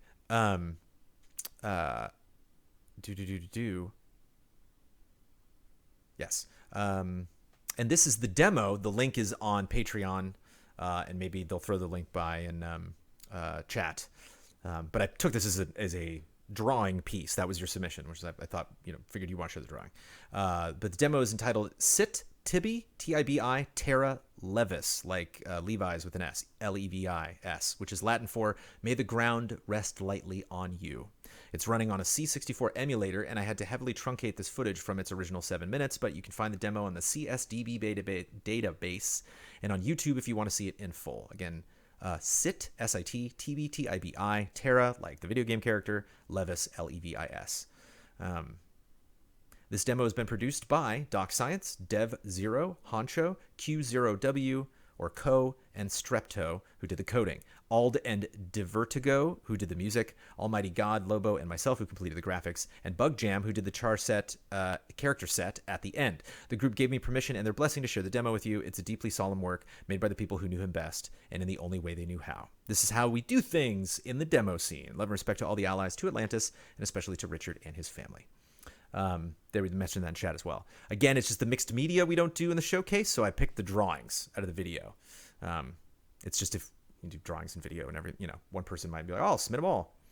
But obviously that's a very respectful thing to do, and I want to respect the work that you did because that is wonderful. And I'm glad that you made the fam happy. This next piece is the greatest thing I've ever seen this artist do. This is someone who's been involved in the showcase for a very long time. And my pupils popped out of my eyeballs when I brought this up on my PC. I was like, oh, that's amazing. And I don't mean to disparage any of the other work that this patron has done. This patron delivers such wonderful things every month. And just by nature, I don't know why, is usually like near the end of the list. It's one of the last art things that we looked at. It's from Chum Nguyen, which looks like Trung Nguyen, or Wen. Nguyen. That's why I call him that. Chum Nguyen was one of the first patrons I met ever. He came to the very first anniversary we had in the hotel, and I went up to him, and he said, "I'm Chum Nguyen," and I said, "Oh," and I said, "How do you spell that?" And he wrote it down, and I said, "That's how you pronounce that?" And he said, "Yes." And I said, "Say it again." And he said, "Chum Nguyen." And I said, "Say it again." And he said, "Chum Nguyen." And I'm like, okay, I will remember that. On Twitter, I believe he's Tearju Engi, TeargjuE capital Engi. So there's a lot of different names and pronunciations happening with this wonderful person who I got to meet in person and drew that. Hi, Damiani Jones. Hope your holiday went well. Almost the whole family got sick on Christmas Eve. One got COVID, but it was almost 2 weeks later at work, continuing trying stuff out, and eventually need to learn some tricks and tools, but for now I just focus on drawing. Testing some small stuff and doing stuff on different layers for changing colors, clothes, and other things. It's a slow progress, but eventually I'll be able to work things more efficiently. Here's a picture of my new PC. Oh no, we do have PC pictures. Oh, well, we'll get to that. Little tease.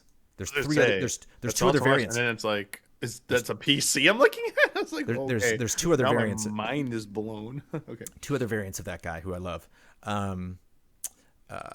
Here's my new PC, and after not having one for half a year and jumping straight to Windows 11 from 7, it's taken time to learn some new stuff.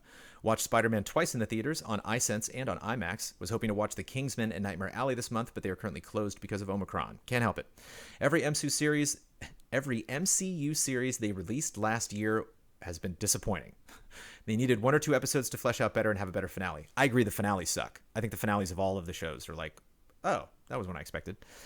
Falcon and Winter Soldier especially have everyone except Sam have their development arc missing a piece. I need to watch the 4th season of Cobra Kai.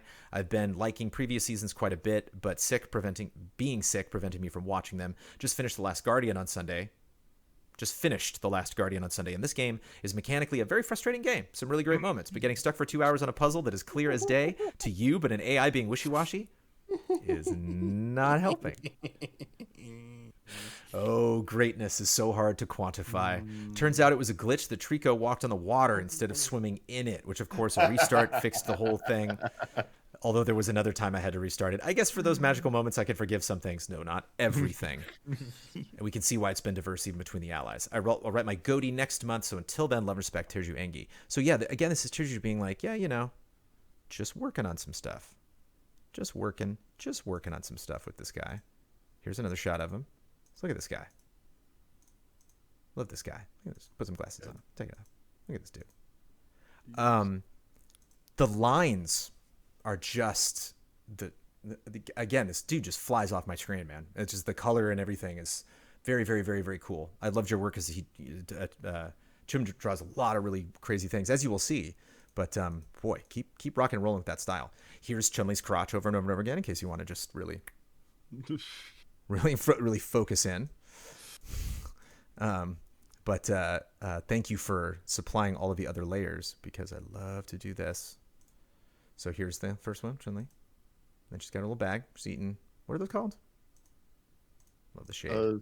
Meat bun? Pork buns? What are yeah, those? probably. I can't see what a little small on my screen. Thank you for that. Let's do some photographs, which we just saw a little bit of, but mostly art. From Eric Jackson. Hey, Brandon and Damiani. For this month, I was a bit too hoarse to record any voiceover, so I decided to share some pictures when I took when I attended the World Juggling Federation competition and convention in December. And I don't think... No, I did. Wait, no. Dude, I didn't add these to XSplit. I think I have them in a folder. Yoink. Oh, no. What did I do with that one? Did I shut that folder? Where'd it go? There it is. Oh, no. Is it still in downloads? Oh, no. Talk amongst yourselves. Hey, let's go back to camp. What's up, Damiani? Hey. Fans. I always mess up something. There's always a thing. How's it going, chat? Yo, we're remote. Remoteness.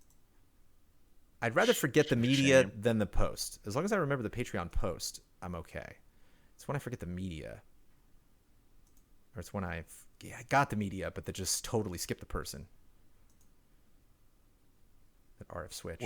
Have you bought any new expensive Lego sets, Jones? I bought, hey, great filler. I bought, there's a set of 4 Lego sets that are all books in everybody's favorite subject, the Harry Potter universe.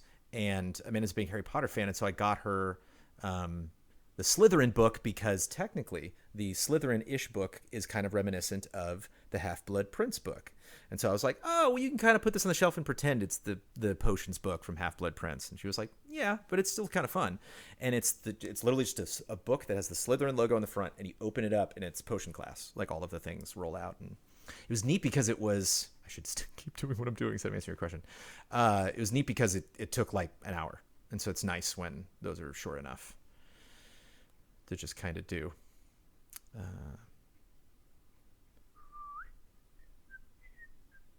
So I saw, what did I see? I saw a new, so when I was looking at the Sonic Lego set that went up for pre-order on New Year's Eve, I was on the Lego site and I saw some links to some other massive Lego sets, and I was just like, my jaw dropped. I was like, oh, and prices for some of them. I'm like, oh.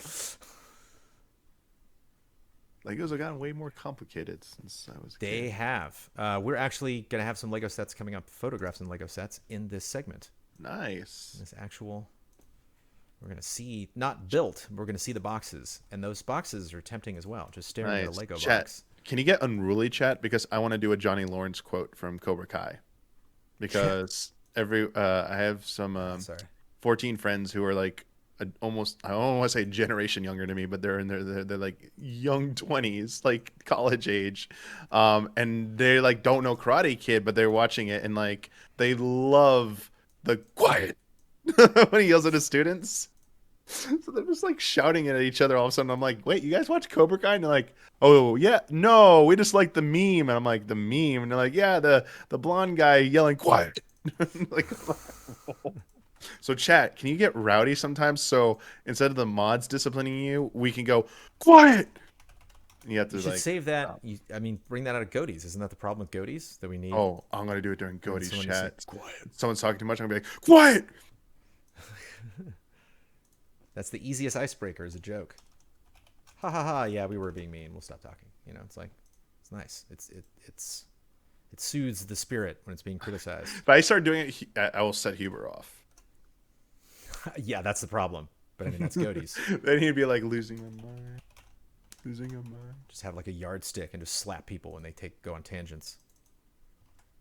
I haven't told Huber yet. I told him I tried to have a postmortem with him about Evil Within. The one thing I never told him that I realized. I didn't realize in the moment was like all Evil Within did was make me want to play RE4 more. I didn't realize by the end I was having I enjoyed it. But I'm like I just want to play RE4 now. I'd rather just play RE4. Sorry. I'm bummed you can't play that in VR, man. It is a treat. I'm gonna bring that RE4 VR heat when you're bringing that Final Fantasy XIV heat to the GOTY discussion. It's gonna be a lot of heat.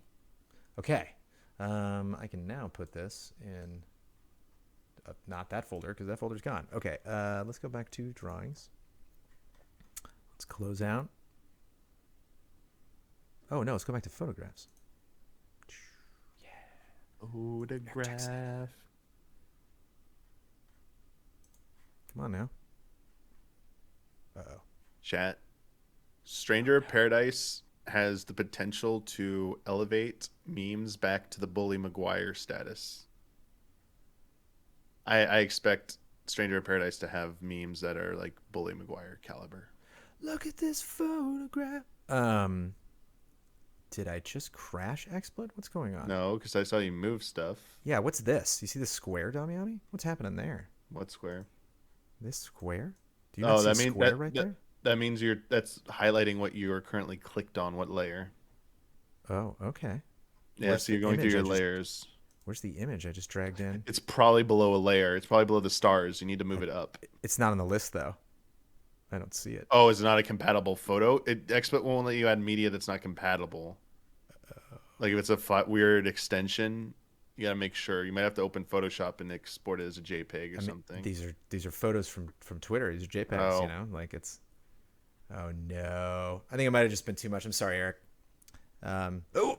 Wait, there's something. Right as I say it. Bam. Hey, enjoy these photographs. I'm gonna bring them in the order. Oh God, are they all gonna take like 5 years because I'm streaming? No, you could just like right click and there's a source in the first tab. When you right click it, there's a tab that says source. You can change. You can go browse or change. You can just update the photo instead of adding multiple ones. You can just keep changing the photo source to update the photo instantly. That way, yeah. I will take a second while this figures that out and spins and then puts that image in, and then I'll do what Damiani just said. But thank you for that recommendation. Apologies for the... Somebody said Babylon's Fall in chat, and I read that as Babylon 5. And I wish it was Babylon 5. Babylon 5 ruled. Dude, Babylon's Fall is going to have NFTs. Just calling it now. Watch. That Square Enix quote, that meant Babylon's Fall. It's having NFTs. Watch. Yeah, the game is going, can it get no lower? It's going lower. I like how his response, everybody flipping out, was like, shh. Okay, thanks. He's like, no. I'm talking about good NFTs. You're like, oh, okay. Cool. Come on, XSplit. Chugga. Looks like an planetarium. What aspect ratio does it put the photo in? I wonder. It's gonna literally put it height or width or what? Like it's just gonna put it what its normal aspect ratio is. I mean, there's ways to force it, but like I would not recommend doing it unless you know what you're doing. Oh, just whatever. Okay. When you update it, like if it's a vertical image, all of a sudden you're gonna have like how it tries to do it. It either tries to make it hit, does one of three things: top, bottom, vertical, whatever it's called, where it hits the edges, horizontal of that, or it just puts it at a percentage size of its normal size to fit it in there. What's wrong? What's up? I'm just waiting on this image to come in. Look at this, man. I got this little square in the corner, and I got a wheel on my My PC just got a wheel, and it's like, hold on, I'm doing it. Hold on. PC, okay. Time for Jones to get the new PC. I just don't want to touch anything. I don't want to force this in any way because we're live. So, yo. Or I can say what... Here, I can list all the things we're about to see. I'll talk about all of them. Here we go. Because I do have Eric Jackson in the doc. Hi, Brandon Damiani. For this month, I was a bit too hoarse to record any voiceover, so I decided to share some pictures I took when I attended the World Juggling Federation competition at my convention in December in Las Vegas. Again, more conventions. Awesome. I was not there to compete, just to attend and juggle with my friends, some of whom are really amazing and with skills far exceeding my own.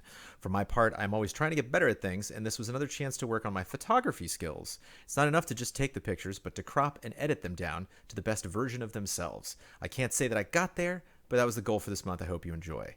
Again, we are watching photo number 9 right now. I'm waiting for 8 to go in, and then I will, because I like to do them backwards because it lists them that way in XSplit.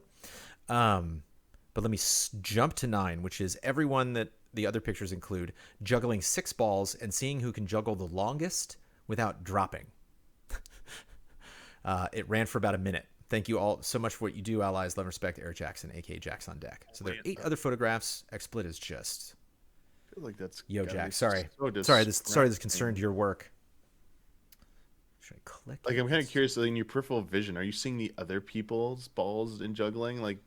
When are you so focused with your field of view that you only see your own? Because man, if you had to like do it while other people's are in your peripheral, that'd drive me insane. Can you try removing an image, maybe like delete that, like actually hit delete on an image and see if it actually removes? I want to see if like if X was actually do anything right now, because if it's not doing anything, you might have to do a restart. But if you can't, no, it's I can activate. I think I can even do this too. You know. And see anything happen. Yeah, there you go. Okay. So at least that worked. Maybe that solved it. Okay. Yeah, sorry. Oh, man. I am not the tech guy. I'm not the tech guy. You know who else is not the tech guy? Brad or Ben or Huber. It's the 4 of us dragging everybody down. Hey, all of Huber's willpower goes to making dreams come true. That's all I'm saying. We all have our gifts. Willpower goes to raising a 2-year-old. Number 1, Jonah rocking a very difficult 5-ball pattern and connection to other patterns with the same number of balls. Crazy. Whoa. Joe goes from juggling of 5 rings and transitioning into a balance that relies on the very delicate tension to keep them from falling. Yikes. Holy crap. What? Those 2 rings, the top ring isn't falling because the middle ring is holding it on the other ring. That's insane. I love this. I love the showcase. I love getting... I love just getting outclassed. And the muscles on all of these Adonises. 3, Jack rocking 5 club back crosses out of a pirouette, where every throw goes behind the back towards the front, one of the most coveted and difficult tricks I've been working on for over 5 years, and my record is 8 catches. Jeez. Yeah, wow.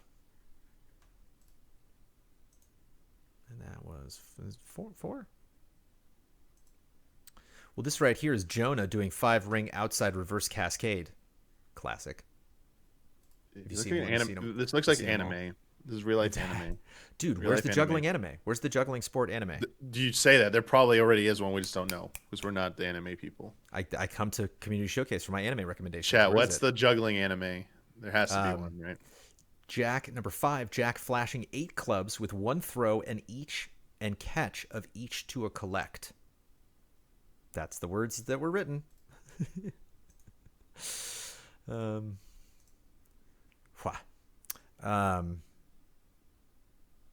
6, Jack letting his muscles recover during his half-hour exhibition. Honestly, my favorite picture of the event, which just lets you see the toll it takes to be one of the very best in the world. It's awesome. I like it because, you know, it's like juggling doesn't, if it might be toxic, who knows? But like gaming sure is. Oh. Like the idea of people like seeing the best player in the world or meeting someone that's better than them at the video game in a game. It's always like so toxic. It's just so like, I'm mad at him. I want to make his life terrible, or her, or whatever. Like, and then I just love jugglers just being like, no, he's the best. Like we're all just here to watch him, especially coming from Eric Jackson, who I've seen juggle many, many, many, many times and blows my mind. Such discipline it requires to like get good at this. So a 7, Joe just doing a 3 ring thing, Makes it look so easy. No, nothing impressive about this at all. Jeez. Skip. Insane. And finally, the picture that you saw before, and this 8. Spencer just running 7 clubs like it's nothing. One of the hardest tricks ever done is throwing all 7 into the air and completing 1 pirouette. Holy. Okay, so anybody's curious what a pirouette is? A spin, right? It is a vertical turn. It's what ballet dancers do. A pirouette. Whoop. 360. And Spencer is one of only 3 people who have ever done it. I'm going to go back. Spencer just running 7 clubs like it's nothing. One of the hardest tricks ever done is throwing all 7 into the air and completing 1 pirouette. And Spencer is only one of 3 people who have ever done it. He's 20 years old. He works at Chipotle. Eric Jackson. Shout out. Sorry, I paused everything on your images. Nothing wrong with you. I just botched that one. RF Switch. Greetings, Jones and Damiani. So I could talk about a certain Hall of Greats where someone, I won't say who, but someone brought possibly the worst game of all time and it somehow got in. But it's a new year. I'll let bygones be bygones. Besides, I'm pretty sure the chat is sick of me screaming about how effing awful Final Fantasy X is. That says it'll be nice to give Damiani exclusively what he wants, what he asked for last time. So here, are you with us? You back? He's back. I'm back. Here are not. I'm going to bring you back. Just opening up that. That's great. Thank you. I'm going to bring you back. Worst games of all time. Do you want to? Okay. Do you want to see Damiani with mixed emotions? This is going to be a fun little little mental test. Here we go, Damiani. Final Fantasy X is effing awful, but here's this cat.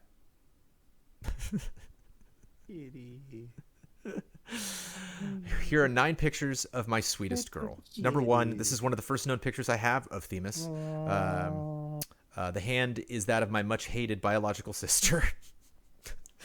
Didn't read that part earlier. However, without that foul woman, I wouldn't have my cat. This picture is why I adopted Themis to begin with.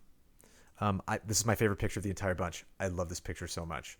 Themis is the middle cat here. The other kittens are her siblings. I just love it. Themis is like, come on. Come on, guys. I'm trying to take a nap. Come on. Wait, there's like a kitty down there too. There's more. There's 1, 2, 3, There's 3 4. kitties, right? I think there's 4. 4 kitties? Is there one down there, or is it just their legs? I thought one was like under there. I think it's just the legs. Yeah, okay. It's 3 tails. Damiani seeing cats where there aren't cats. I'm seeing multiple cats. Look at this guy. Look at this guy. Look at this guy doing the Halloween walk. I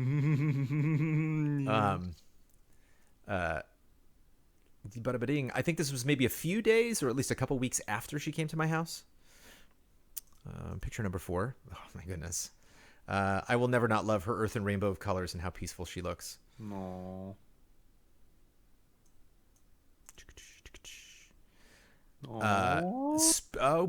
I trust you all enough to show this picture. This is before I started transitioning, back with my crimson mohawk. Also, that name tag of hers really does make an appearance in Themis the Cat Girl. Love it. Speaking of hated biological families, which I'll never speak to them again, my families are nerds, and my aunt did crochet Themis a 4th Doctor scarf. She is not a fan of said scarf. And she looks very tolerant. I love this shot. That cat in the back. Almost my favorite, but not quite my favorite. At one point, I had to move out of our home for remodeling, and for a while, I couldn't bring her with me. A few good friends took her in for me a bit, and she commandeered their best. That happens so much. Yep. This thing about cats, man. It is not your call. It is legit. The cat's call. But eventually, mother and daughter couldn't stand being away from each other, and I did what I had to do to bring her into that bad apartment. And number 9, finally. Eventually we got home. I transitioned to my sweet little girl. No matter how long old she gets, I added just my little girl. No matter how long and old she gets, is still my little girl. Thank you for letting me post these. Have a good day. Love and respect. RF Switch. P.S. The actual tarot card that best represents Damiani is the Knight of Cup. I want to be the Knight of Cup. Maybe I'm the King of Cup. For Damiani is one of the first people who would gladly stand against injustice and stand by I what was is liking right. what it is. PPS. Oh, and I'm single. I was always single. Why would anybody ever care about me? Great thing to learn about 2 days before Christmas. I love you, RF Switch. Tune in to Cup of Jones if you want to hear more about that. But I love RF Switch. Nathan Cotaroli. Here you go. Hello, allies. Oh, yeah. It was a very busy holiday season, and I was, again, unsure if I would be able to finish a project this month. But Mr. Jones made it very clear that if I didn't have a submission, that he would be very upset with me. So I put some Band-Aids on my bleeding fingertips, and I pushed through. The complaining on the showcase. Credit where it is due. This one was my wife's idea. She's very much a classic gamer. 3D is the one dimension too many for her. And 3D is one dimension too many for her. I love that. And so she repeatedly returns to her favorites, including Doom. The many faces of Doom guy are iconic, and she insisted I can't choose just one. So I tried to capture the full gamut of emotions. Okay. Here we go. Here we go. It's the whole thing. Oh no. Oh no. He's getting mad. He's getting mad. He's getting mad. Oh, he's not doing good. Oh no. You're not doing good. That's You're not doing good. You're not doing good. That's the bad. And I know what all of you hardcore Doom fans are saying. He forgot God mode. Of course he didn't forget God mode. Come on. Come on now. The many faces of Doom guy, yes. My son is quite pleased with his new roommate. Bam. Please enjoy the series of one of the most famous faces in video games. Yeah. I wonder if those were drawings or always pixelated. I wonder if somebody drew those and then they pixelated the drawing that somebody did. Because those are so much fun. Thank you. Nathan Cotaroli. That's a gift for all of us every time you throw those together. Spectron. Who is in chat? Kapow. Hey, allies. So I've never submitted anything to the community showcase before. It feels like it's finally time to change that. You see, I've started to get more and more into photography these days. Shout out to Eric Jackson. These last few years. And I'm now finally at the point where I feel comfortable sharing some of my work with the world at large. My goal is to share new work, not New York. Thinking about Spider-Man with you guys every month. Let's see if I can keep that up. Anyway, without further ado, here's my first submission. Some neat light painting we did the day before NYE. Before New Year's Eve?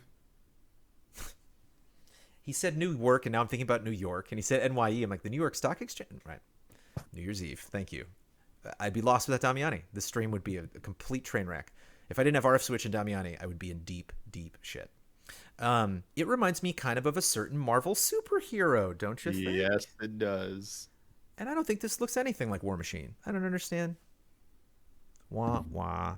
It's going to look even more than that. Somebody is passing through that. Somebody is going through the thing we're looking at right now in the showcase and going to the Himalayas. Like, that is just... How is this happening? Like, I don't even know. That's so cool. I don't even know how this is done. Like, this is wild. Like, something that spit out water and made light, or maybe it's just it spit out water that the camera can pick up, or something. Like, what did this look like if I'm just standing there? I'm so curious.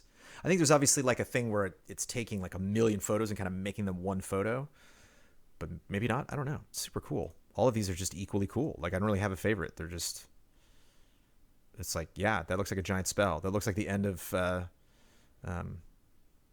do have a favorite. That's a lie. We haven't seen it yet. What is it? Mountains of Madness? No. Multiverse of Madness. That is without a doubt my favorite. Look at that. It's so cool. Yeah, it looks like old like space ray thing. Did you just run down the fountain, or like how did you get all the circles to be in those places so perfectly? Look, it's so cool. It's like a light spider. Yeah, so I think they weaved a light distortion spell, and then did a little bit of light time manipulation, and then did a third degree reality alteration. It's like Doctor Strange and Wong can do this. Yeah. Wanda hasn't learned this quite yet. That's right. She'll surprise us with it. She'll learn it. And I saying that having actually not seen the teaser for Multiverse yet. I guess I'll get to see that. And then, oh no, we're back at the beginning. I think that's the first one we saw. Yeah. Thank you, Spectron. From Samo Rosman, aka Namzor. Yeah, baby. Aloha, Brandon and Damiani. I hope you all had a jolly holiday season. It's been about a few months since my last post again, but with the holidays and quote, that which shall not be named still about, I'll just keep this month short and sweet. Number 1 is a picture of the 2 games I've been playing the most in the past month. Had to replay Space Marine after that surprise sequel announcement. Great game. Number 2 is my Christmas present from last year that finally came in after production delays. It's probably in my top 5 favorite game series. Top 10 definitely. That's Diablo 2 Collector's Edition. 3 and 4. Oh, wait, sorry.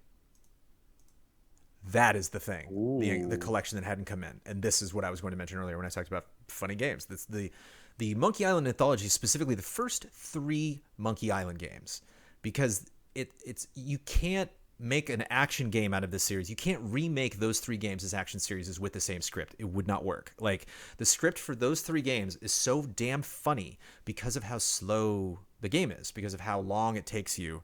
You're just like, what do I need? Who's this guy? What are you talking about? And then you just laugh out loud because it makes fun of games. It makes fun of themselves. It's so LeChuck is just such a great villain. I would love. It's one of my things. I would love. I can't believe Prime or Hulu or Netflix hasn't jumped at this. But like, there needs to be a Monkey Island animated feature. I don't know why the hell. I just didn't sell a lot. It's so iconic to me. Like, it's one of my favorite series of all time, and I'm just bummed that like. Nobody knows who Guybrush Threepwood is. Like, they're just that's a name that a lot of people it's like, ah. And then here we go. Now we're getting serious. Powered up. 3 and 4 are a few Christmas presents from this year, which I will build once I have space to showcase them. I do not own this. I probably should. This is, yeah. I got one. I got the castle behind me. And the other thing that's tricky is I think behind me, this is actually Cinderella's castle. It's not Sleeping Beauty's castle. Sleeping Beauty is the one in California. This is California. That's not the Florida train station. That's ours.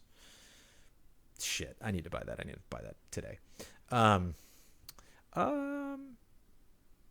Yes, and here's another Christmas present. Yeah, look at that box. Oh, nice. That's an A-Wing Starfighter. A-Wing? Yeah, A-Wing, yeah. Lego's extremely expensive. This is on this box. And for sure, yeah, if there was a Monkey Island movie, I would have Ron Gilbert and Tim Schafer come in and write it, and make fun of video games, make fun of like, this isn't a game, son, like have lots of Kyle hating jokes like that.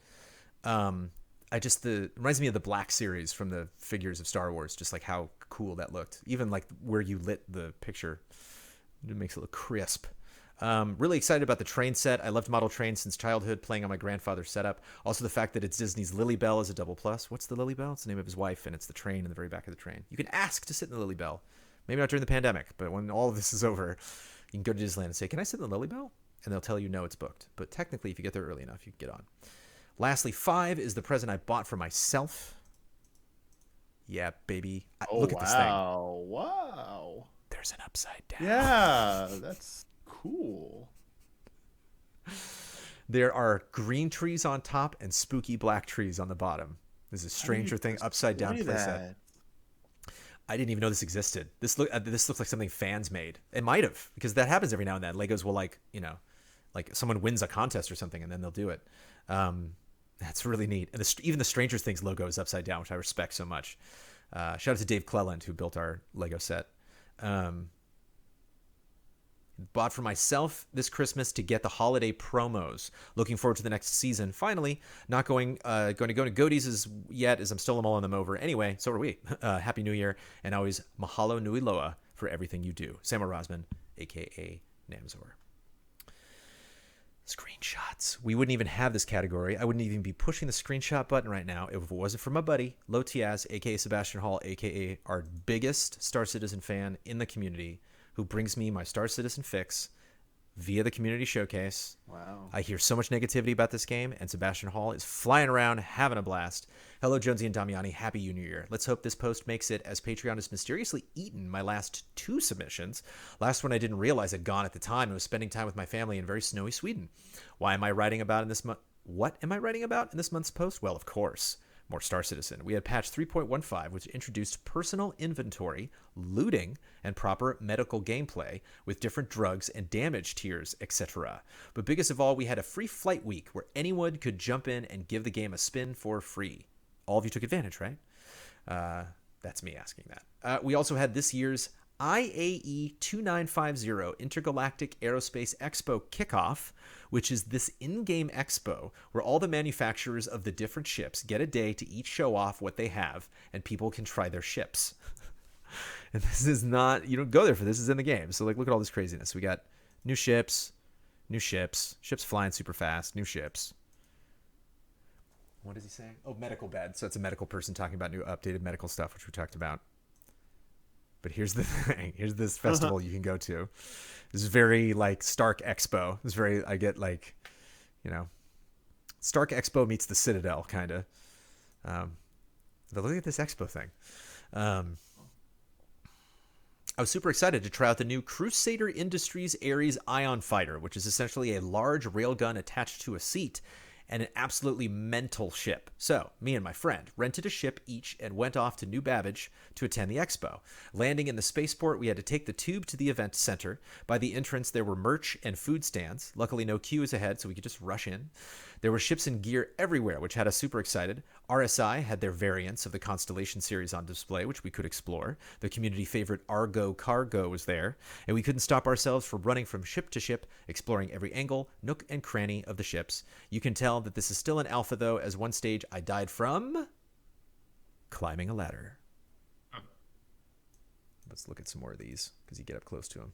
I love this, man. This is such a weird game.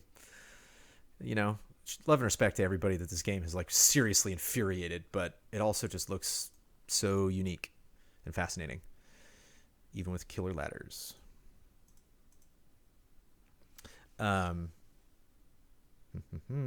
However, we were all here for one ship, the Reclaimer.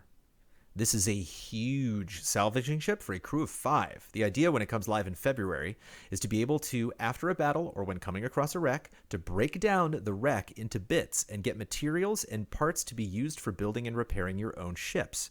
It's hard to put the scale of the ship in pictures, but it has a crew quarter, mess hall, and storage for days.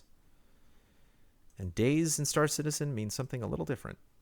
Dude, is that alien or what, man? I know. Dude, is somebody eating noodles and falling over onto that table and a xenomorph is blowing out of their chest, or what? Even the fuzz, even the cigarette smoke in the air, even the bad air is just so great. It's so iconic. Reminds me of the mess hall in Avengers on like the helicarrier. Finally, we rented a Tumbril Cyclone each and loaded them up on my friend's Carrick expedition and decided to fly. I love you just throw terms out. I love it. And decided to fly off to one of the moons of Hurston. But at this point, we were so tired, and we decided to wrap up the day with just enjoying the view. Not going to show that view because that was 10 pictures. I love you, Lotiaz. I love you. 10 pictures. So everyone wants to see. Go to patreon.com, click on that community showcase, and you can see that picture, but I ain't showing it now. Which you have to head to the post on. Oh, he got me. Which you have to head to the post on Patreon to see, as I'm over the screenshot limit. Winky face. Jump the gun, Jones. Let's make 2022 a great year. Because I've done that before. I've had people submit 10, and I'm like, I clearly stated. Lotiaz, you're my favorite. Let's make 2022 a great year together, especially after 2021, which may have been the toughest year of my life. I had one of those. It was not 2021, but I'm glad you're through that. Easy allies and the community clearly helped me keep my chin up, so a huge thanks to each and every one of you. Cheers, Lotiaz. Music and videos then were out. There's only 2 pieces of music from Kieran Little and Kevin Gillet, who are going to take it away as soon as XSplit lets me swap. Yay. Kieran Little, Happy New Year, Jones, Damiani, and allies across the world. So this might be just about as heavy as a track as I'll ever get to make. Because I'm at home and because I'm so close to my computer right now, this is Jonesy talking. If any of these are loud or quiet, just let me know in chat and I can make adjustments where I normally wouldn't do stuff like that back in the studio. But I don't know, I kind of want to melt your face with this at the same time. So this might be just about as heavy a track as I'll ever get to make, says Kieran Little. So let's kick off the new year with some shell-crunching heavy metal. Final Fantasy VII Remake's Intermission DLC was such a surprise gem this year, and the most surprising thing about it was beating up thugs in Midgar to rip-roaring heavy metal. I knew when this song started to play within seconds that I had to cover it. The Happy Turtle fight song from Final Fantasy VII R Intermission DLC, featuring Andres Arcantales. Apologies in advance for any headaches or ear pain. P.S. My game of the year is Metroid Dread, followed very closely by It Takes Two, since you asked. Very closely followed by. Kieran, okay, everybody. Are you buckle your seatbelts? You adjusted your headset volume? Take it away. Gonna get fully wrecked at the happy to know. Wanna get blind drunk at the happy to know. Get inside for the city in order something strong. Talk to who you are, like we even care. Talk until the sun comes up. Talk until your brain goes numb. Let yourself step on down and give into the riptide. Brother, tell me that.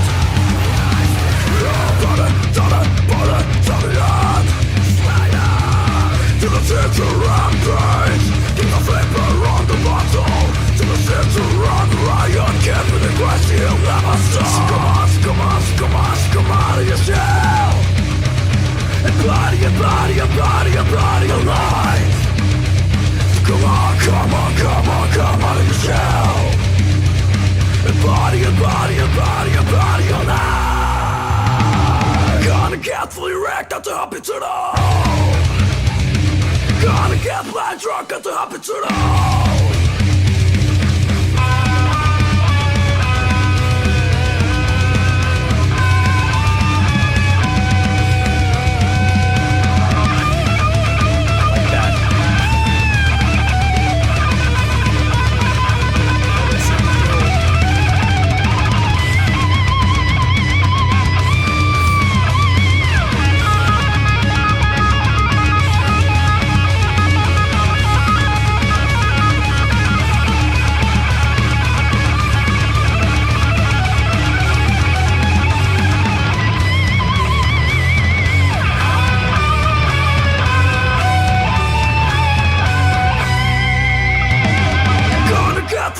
At the happy to know.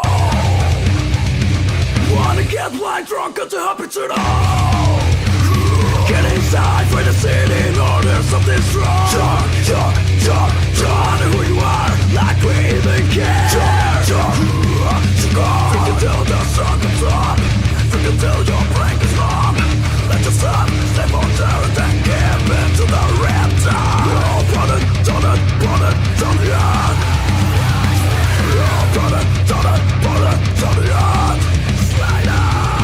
To the center rampage, keep the vapor on the bottle. To the center run riot, can't be the question you'll never stop. Come on to your shell. And body alive. So come on to your shell. And body alive.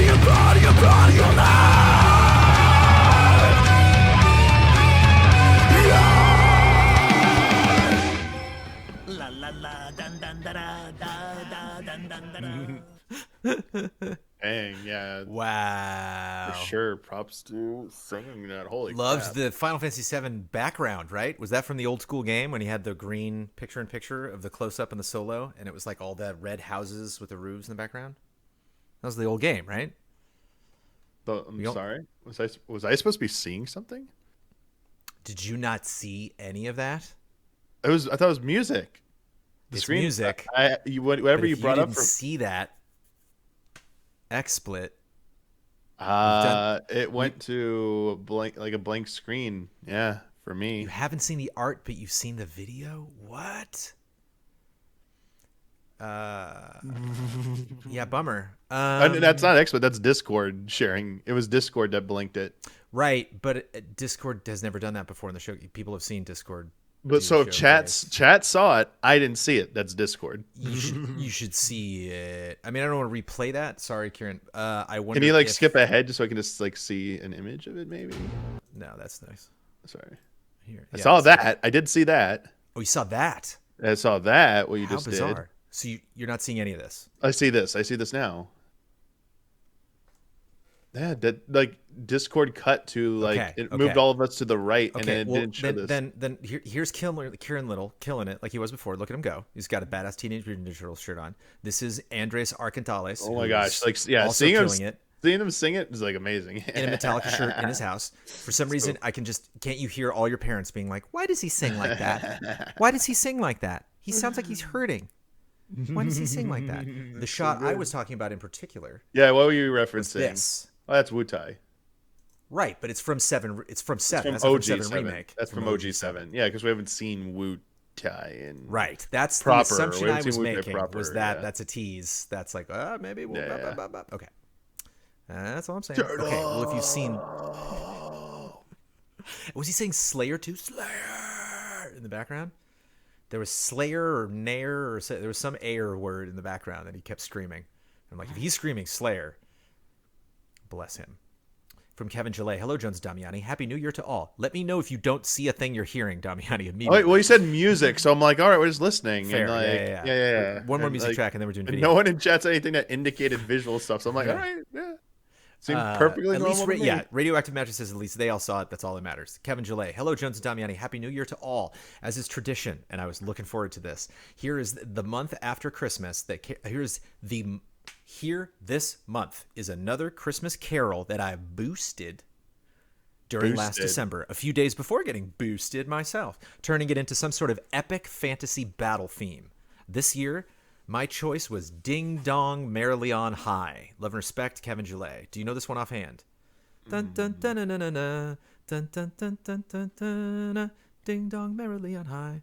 I'll probably know. It sounds a little familiar. It's about to not. Take it away, Kevin. Okay. I see stuff, yes.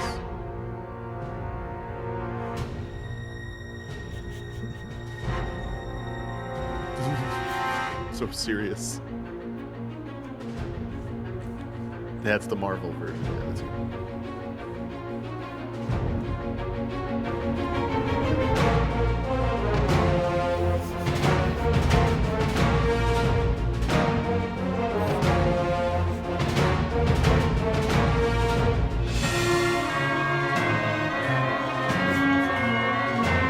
It's like Helm's Deep. This is awesome. Kevin's awesome.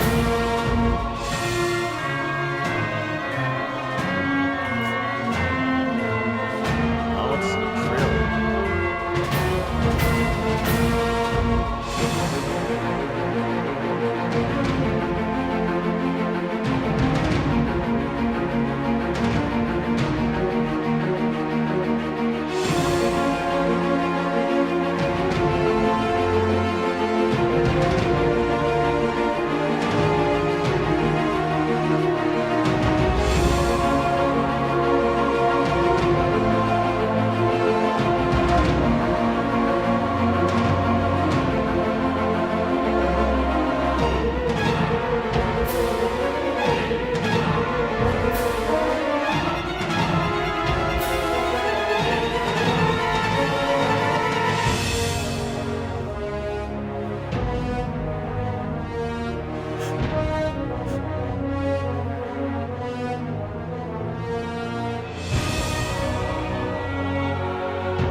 Yeah, baby. It's Christmas. Santa decks the halls. Christmas dies tonight. Time for videos. Do yourself a favor and listen to how that song usually sounds when you don't have Gillet. Making it better. From Alexander Zurianov. And Alexander Zurianov is one of the most dedicated patrons we have at patreon.com/istheallies. No offense to anyone else. He subtitles our videos in Russian. Alexander Zhiryanov is out of control committed to this brand. And Zhiryanov is, for the last couple community showcases, been talking about Apex Legends, a game that I've appreciated to a level, including voiceover. Alexander, you have to understand, I've told the stories you told me to Amanda. Amanda knows people in Apex Legends. And like a lot of this, the way this game works, especially with characters and narration and voiceover and everything, especially with Riot Games, all the shows that they're making, like Apex is kind of moving in that direction, you know, with like all the story connections that are happening between all their DLC and stuff. And so I love these. The catch is, it's a very giant description with a long video. Normally I don't do that and poo-poo it. But these are so informative and so interesting, and Zhiryanov, again, is such a lifer that I'm going to give Alexander the benefit of the doubt. And these are fun because they go through all sorts of different Apex Legends characters. Hello, allies. I'm continuing highlighting my favorite Apex Legend characters. Earlier, we saw Loba, Rampart, and Wraith, if you want to check out previous showcases. Today, I'll show you Crypto, who is one of the best choices if you want to play slow and steady. Orphans Tae-Jun and his foster sister Mila Alexandra escaped a life of squalor by becoming computer engineers, designing drones used by the Syndicate to transmit the Apex games. One day, they stumbled upon an algorithm that could predict the result of any Apex match, hidden away in the game's own computer systems. That caught the attention of the wrong people, and the next day, Mila disappeared, and Tae-Jun was forced into hiding after he was framed for her murder. With his reputation destroyed, powerful people after him, he gave up his identity, his face, and his family in order to facilitate his redemption. Wanting to get closer to those who framed him, Tae-Jun hacked into the game's mainframe and put himself in their records as a new legend, Crypto. Makes me think of the Crypto.com arena. That's what Staples is going to be called now. Never calling it that, by the way. Never calling it that. Later during... I can't remember what it was called before Staples, but it wasn't Staples. Later during one of the matches, he discovered a message from Mila telling him that she managed to escape and that he was being watched by someone from the inside. In terms of gameplay, Crypto is a recon legend. Like all recon legends, he can scan any survey beacon to reveal the location of the next ring. I'm not sure what you mean by ring. I guess that's like objective that everybody's got to run to. His active ability allows him to deploy and take full control of an aerial drone, which can be used to scout ahead, to instantly scan survey beacons and pick up squad mates' banners and instantly respawn them at respawn beacons. Additionally, the drone doesn't take damage from the ring, and it reveals the number of... Oh, the ring. It's a... yeah. The ring. That's what I was going to say. I think it's just that. The ring, of course. Now I'm thinking about The Ring, the movie. Thanks to Crypto's passive ability, every team member sees enemies, traps, and defenses that are close to the drone, both when Crypto directly controls it and when he leaves it hanging in the air. Crypto's ultimate ability releases EMP blasts from the drone that destroy enemies' traps and defenses, disable vehicles and Rampart's turret, the character Rampart, damage shields and slow everyone down. However, the drone is noisy, and Crypto doesn't see his own surroundings while using it, so you need to be cautious and rely on your teammates for protection. Love that. I like playing as Crypto because he's one of the best choices when you want to stay away from the heat and strategize. In this video, I've tried to highlight his abilities as well as his interactions with Watson, who is the only legend Crypto trusts. Nice. Caustic, whose mother owned the orphanage Crypto was raised in. I love this stuff. And other legends. This is just a small taste. The game has much more than I can possibly show in just 3 minutes. So you need all this information before you watch this, because then this is everything that they said. Love me a drone character in any game. You can't hide from your mistakes. Do you see this, Damiani? Yes, I'd see it.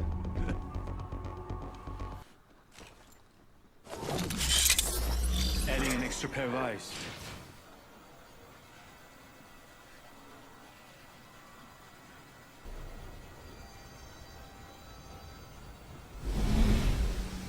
Damage. That's cool.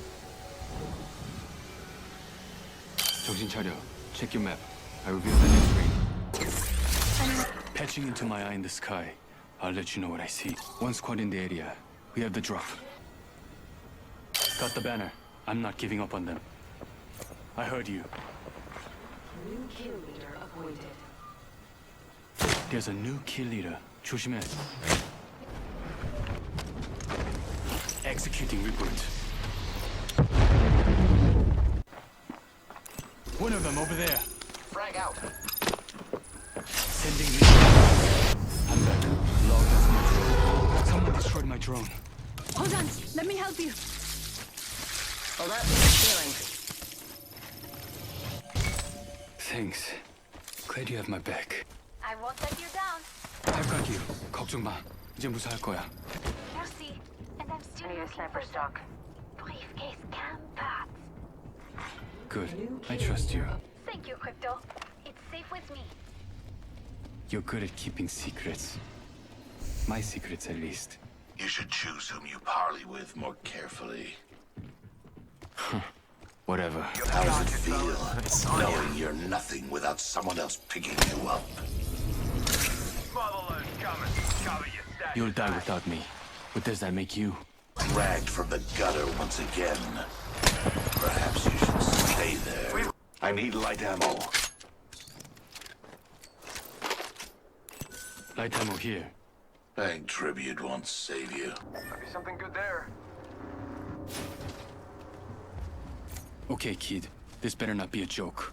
Yeah, I've got you, kid. That's okay. No need to thank me. Just remember that I saved your life and you owe me for all eternity. Simple as that. Crippy. Do you ever stop talking? Don't tell me what to do. But yeah, okay. You hate the Syndicate as much as I do. Maybe we can help each other. Hey, you have eyes in the Syndicate, don't you? We should talk. You are more talkative than I anticipated.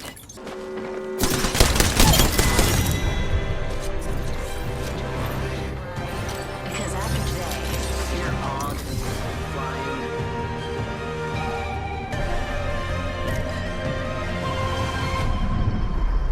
You are the Apex champions. Nice. Here's the only problem I have with these videos from Alexander Zarianov. They're very educational. You know, they really show us, and like, I don't know how educational like that win screen is. I don't think that's there. I don't think that's there for education. I don't think that's there to like show us her pose at the end or his pose. I don't think that's why that's there. It's the only thing that feels a little off with each of those videos. Huh. You've ended each of those with the champion clip. Very informative. Happy gaming. Hello, allies. Happy 2022. For this month, I'm happy to show off my first review of the year for a game called Alba, a wildlife adventure. It's a game that touts itself as a showpiece as an appreciation of nature, photography, and wildlife preservation. It shows off an open environment where you can take pictures of the animals that live around the island. It has wonderful and wholesome ideas. While there are definitely a few evident problems, it feels like what could be a wonderful starter open world game for younger gamers, even little Milo Jones, who want to appreciate animals and take their time with small activities of helping a community. Sorry if the review was rushed. I was running into YouTube and Premiere issues. Ever had Premiere or YouTube issues, Damiani? Ever? YouTube issues. Wow, when YouTube's just a couple. Down, yeah. I hope everyone enjoys the review for Alba this month. I sincerely enjoyed it and the wholesome ideas it showed. Love you all. Wishing you the happiest upcoming year. Brian from Happy Gaming. Let me make sure that this is... how long is this? It's 7 minutes, so I'll just do the first, 3.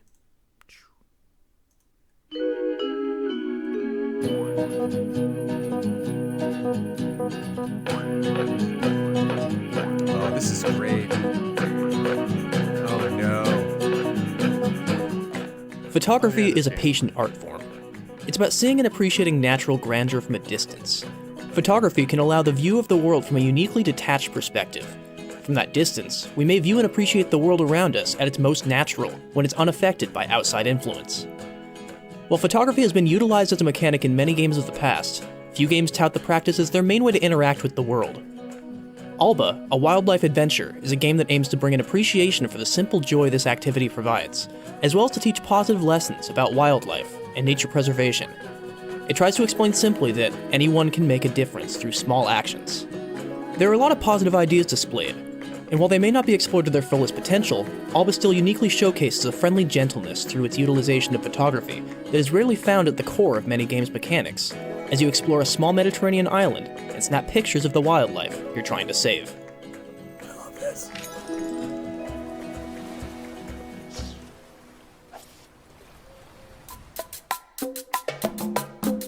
As the game begins, we're introduced to Alba.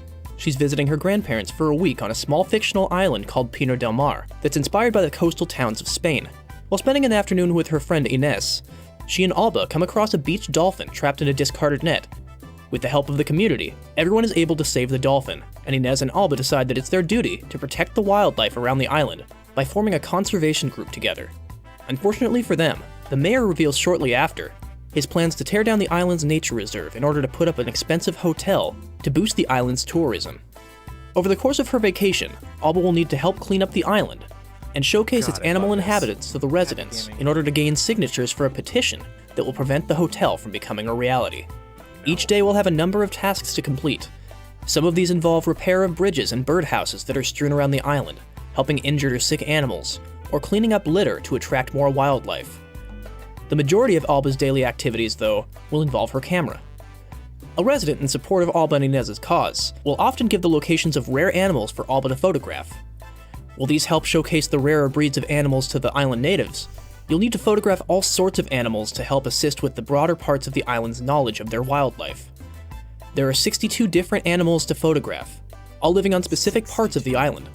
The days have no time limit for daylight, so you're welcome to take your time and explore Pinot del Mar at your leisure, and shoot pictures of any animal that you come across while trying to help everyone accomplish small tasks.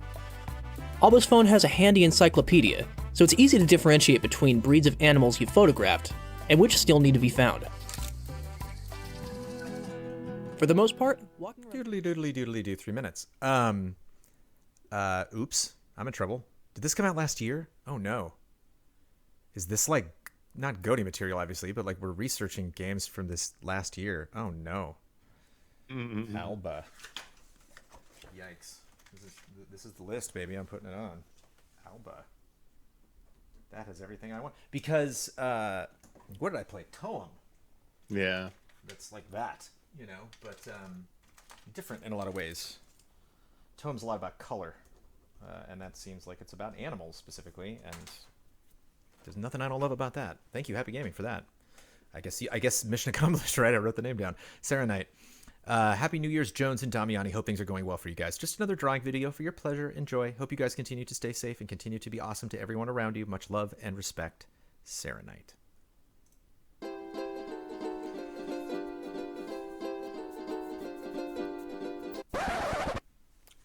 Wait.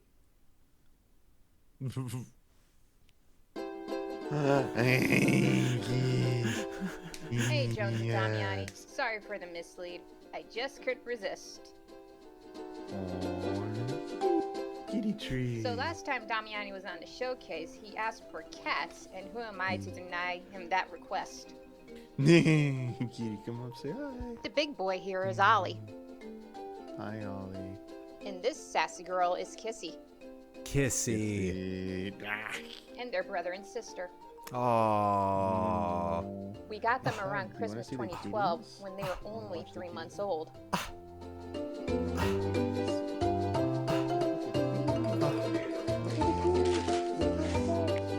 Kissy's having fun.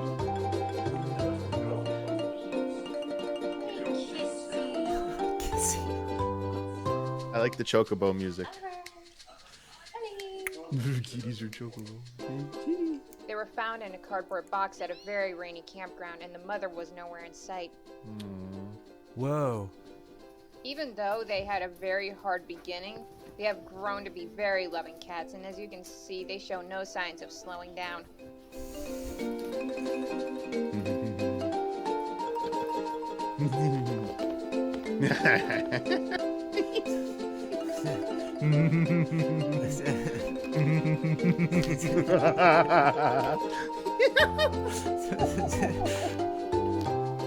Seize this kitty, poor kitty.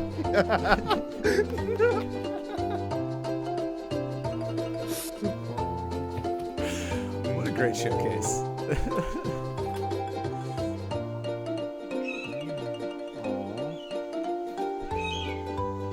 Seeing the birdies.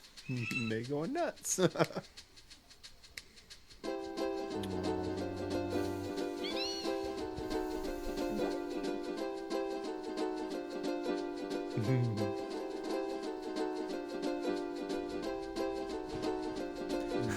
That tube is getting work done. Look at that thing. It's like, nope, mine. You can feel the purr.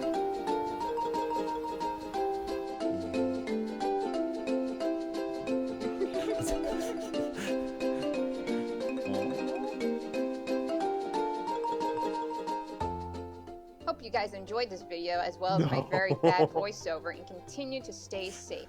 Love and respect. Thank you, Sarah. Thanks for chatting. I don't know if I've heard Sarah's voice before. I think that might be the first time. I really enjoyed that and was eager for Damiani to enjoy that as well. Michelle Jackson, hello Jones and Damiani, Happy New Year. I forgot about the showcase again, so I threw this together on the 9th at a Hilton Garden Inn. All right. I do some of my best work at Hilton Garden Inns. Just some songs I made this month and some images to accompany them. Love and respect. P.S. Busta Fellows.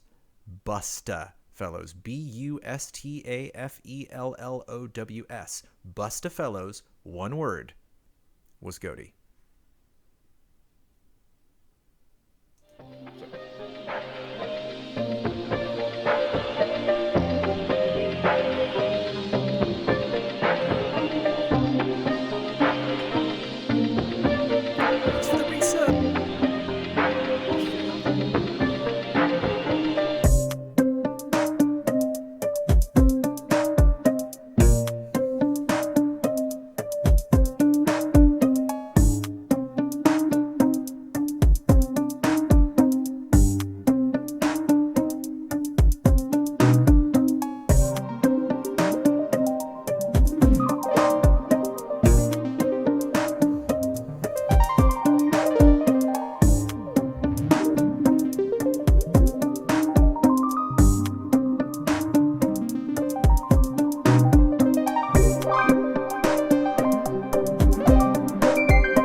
Michelle, you have to sell the soundtrack.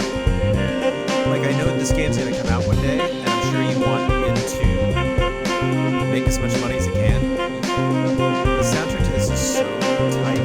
Like, I've loved every single track you've played. You need to make a massive 3-edition, 3-volume. Because I will buy all of them. I might not have time to finish this game, because I'm sure it's not short. But holy cow.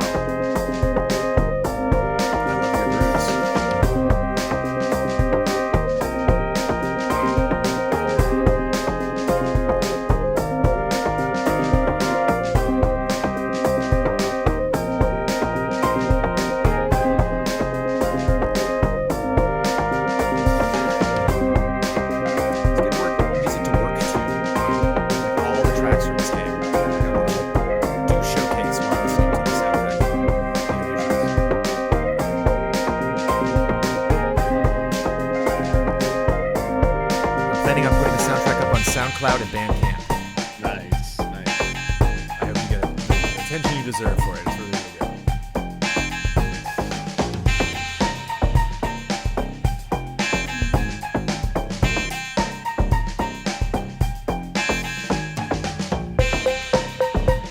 And I say this after listening to like what I'm assuming is 60, 70 different tracks. I mean, like over the months.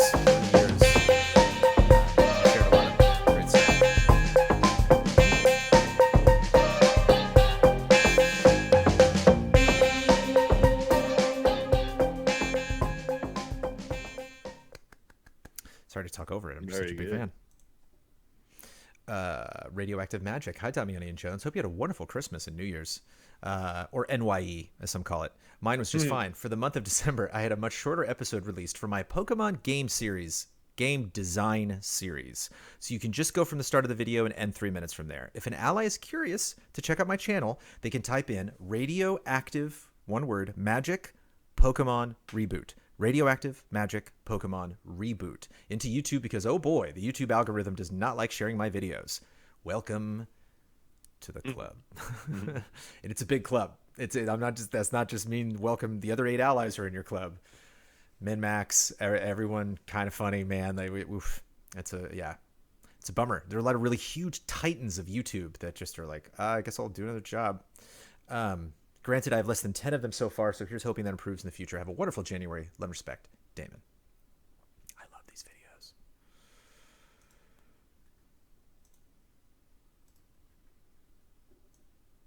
If Pokemon games don't always include every Pokemon from previous games, what does that mean for our dream teams we want to use for battling?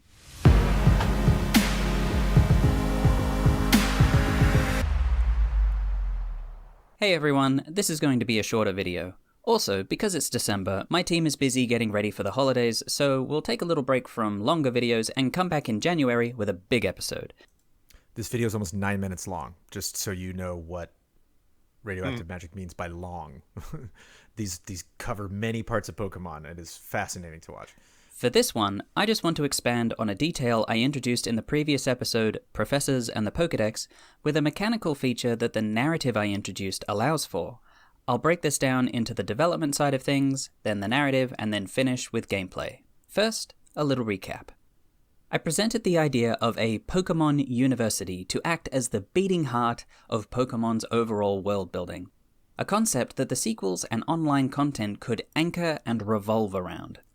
With the player having a Pokemon University account, it keeps all their Pokemon in one place, just like the Pokemon Home or Bank system, but with an added element of holding their Pokédex entries as well. Linking to your account in each new generation would update details to the game. This allows for things like already having a Pokédex entry on a Pokemon you caught in a previous game, and the local professor making reference to you, the player, separate from the protagonist, as the head of research. With all that in mind, there are some details that could be explored a little further. Specifically, I think it could address one particular issue, having the need to have all the Pokemon from the previous games into the new ones. Obviously, Game Freak can't have all the Pokemon in every new game forever. We hit that problem for the first time in Pokemon Sword and Shield. It was bound to happen eventually. Yes, they make billions of dollars and are capable of having all the Pokemon in all generations, but every time the roster is expanded with new Pokemon, it adds to the compounding work of making sure that it is all functional and completely balanced. Not to mention the new, fully animated Pokemon and flashy moves that start to look very outdated over time. If you want to make new Pokemon more lively than previous work, then you need to update all of them so that the old ones don't look stiff in comparison. So instead of moping about the problem, let's utilize world building to rescue the narrative side of this dilemma. We can use this Pokemon University concept to support these limitations by the university saying that you are not allowed to introduce a Pokemon from a previous generation to a foreign environment that is not appropriate for them. Even if an environment suits a Pokemon perfectly, that environment still isn't fit to have them unbalance its ecosystem. So there you go. Simple. Done. Any Pokemon not included is now easily hand-waved away. Again, this goes on for another 5 minutes or 6 minutes, and these other ones are like in the 20s or the teens. And what's fun is we actually, of the videos coming up to finish off the showcase, a lot of these are like these deep dive, intellectual, let me sit right there, blog post, read and animated. This series is super fun. Radioactive has shared the link, but again, Radioactive Magic Pokemon Reboot in quotes. Type that into YouTube, find the series, soak it up, get depressed because Game Freak will not take any of this advice. Get sad about Pokemon. From the Void. Whoop. Get out of here. Get out of here, Pokemon. Get out of here. From the Void. Hello, Jones and Damiani. Continuing with the second batch of obscure Mario characters list. Oh, and look who we have here on the Community Showcase. Today, I've got another deep dive for you guys, which makes me so happy because last time Damiani was the guest ally, I had already run out of characters from the first batch. So I feel like I let Damiani down or something. But this time, I have 3 glorious minutes of Shroomlock for you. Shroomlock. And allies across the globe. Hope you enjoy it. Thanks, love, and respect. From the Void, a.k.a. Arthur Henrique Chinaglia. From the Void is the YouTube channel. Again, From the Void. One word. Regular spelling. If you want to track these and others down. One of the best things about Mario games from over a decade ago was that they were allowed to create characters freely. Nowadays, this is what we get. Unspecific red toad here, unspecific yellow toad there, unspecific blue toad, unspecific, all over the place. It's just sad. Why this direction, Miyamoto? Anyway, where I'm getting at is that at least in the past we used to get some great unique characters both in look and personality, even in the smallest of Mario games. That's the case with Mario Party Advance. This is a single-player focused Mario Party game where you move around Shroom City and solve quests for its many inhabitants. Some of them are rather unique. such as Mushbert here, who looks pretty awesome. But even better than him is Shroomlock. Whoa! Take a look at Shroomlock. He oozes personality. Oozes it. Look at those overalls. Look at that face. Those squinted eyes and oddly shaped mouth that conveys the seriousness and fatigue of a more mature, seasoned character. To my recollection, he's the only toad that has a square-shaped face as well. Also, for little to no reason, they also throw in Mrs. Shroomlock in the game. She is the town's gossip, by the way. None of this would ever pass Miyamoto's approval nowadays. Anyway, Shroomlock is a detective, and he is simply the best part of this entire game. Every time someone reports a crime, Shroomlock will be there, and he's pretty good at it. He will always catch the culprit lying or contradicting themselves, like when, by process of elimination, if someone was pulled into the water, it must have been the squid as the others don't have any arms. But what pushed him over to greatness was during the Thwomp bag of coins robbery. Thwomp calls the police reporting that 40 gold coins from his bag were stolen. Shroomlock then analyzes the room and finds no traces of a break-in.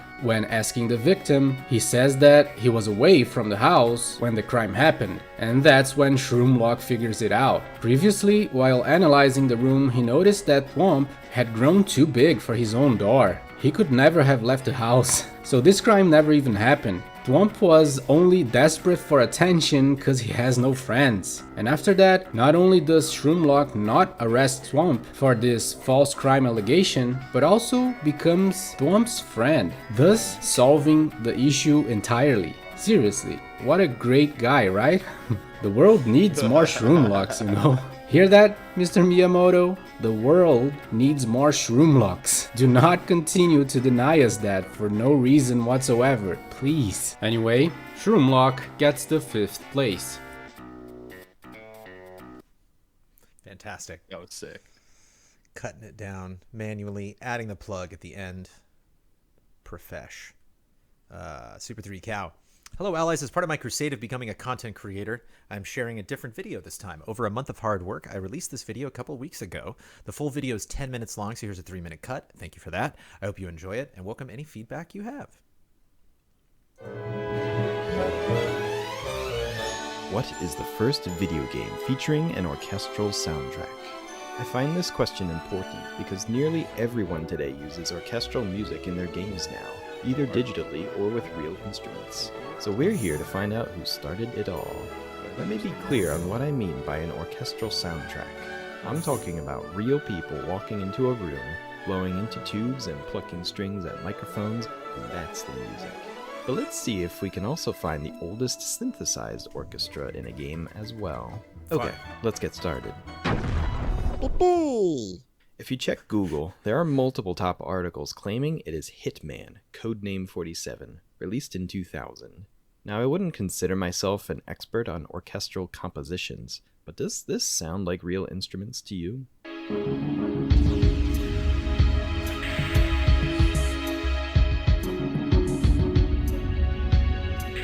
To be fair, it fits into the orchestral genre, but it is definitely not the first game to feature it, real or digital. And I have the proof right here. Heart of Darkness, released July 4th, 1998. The back of the case says, music by Bruce Broughton, that's not spelled right, performed by the London Symphony. Whoa. Bruce Broughton, who did the music for Homeward Bound and The Rescuers Down Under, and the London Symphony Orchestra, who John Williams used himself for many classic films. Yes, this soundtrack actually sounds like both merged together.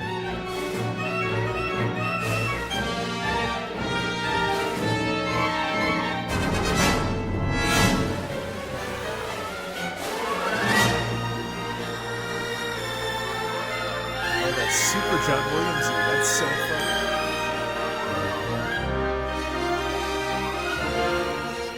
Much of the internet believes this could be the earliest game to feature a real orchestra, but I was still not satisfied with this discovery. I had to see if there was more, and indeed there was.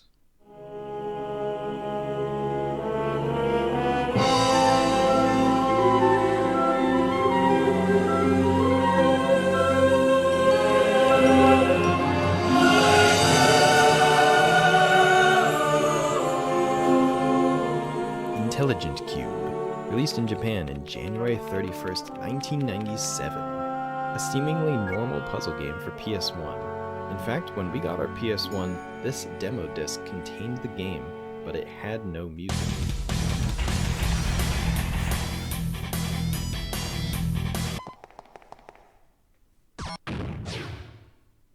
Hey, it's like a Catherine. I was crazy surprised when I finally obtained the game to be greeted with this.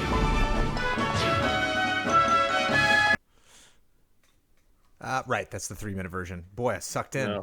Yeah, I was too. Gotta watch that one later. But love that stuff. And yeah, the difference between Hitman and that. I'm curious what the later mission sounded like. Clearly, Super 3D Cow couldn't get there. Wow. Accounts Payable has a spoiler. It is the end of Final Fantasy VII. I will play that last. Chronologically, if I was going to play by the rules, I would do Accounts Payable next. But I will skip because it's the end of Final Fantasy VII, which who hasn't seen the end of Final Fantasy VII? But for a very specific reason. Let's move on to Bo. Hey guys, played Halo Infinite this month, and it's whatever. The grappling hook is definitely doing all the heavy lifting. With that said, I feel like the game isn't designed around it. Having to switch between a dash and the grapple is dumb. Just have both. I barely used it in combat because I would get punished if I did. High death volumes placed in the world, not enough levels designed around using the grapple. There are a lot of narrow hallways leading to open arenas with nothing to grab. Boss rooms with low ceilings, flat rooms. My feeling of the game? Put Rage 2 in your mind and lower it by 2 degrees and you're there. Ouch. But grappling around is so much fun. I made it in UE4. Stop video at 308. Love and respect. Okay. Hey guys, I decided to make this video because everybody loves Halo Infinite's grappling hook. So if anybody wanted to put the grappling hook into their game, they can. So what do? First, we need a grapple point to set where our character is going to be launching to. And second, we need to find some way to set our character to launch towards that point. So how do we do that? Let me show you in UE4 blueprints. So we're going to get the grappling point from using a sphere trace for objects, and it's just going to send out a ray that will check whether or not we have hit a wall. So we need to set that up. We're also going to set our movement mode to flying so we don't have to deal with gravity.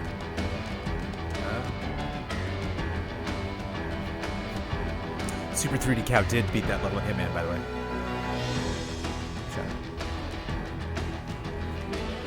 Is this the music that plays when you're using Unreal Engine 4? We're then going to use an event tick node, which is dependent on your FPS. So I believe if you're running at 60 FPS, this will be running 60 times a second. And in here, we're going to set our character's rotation and his velocity.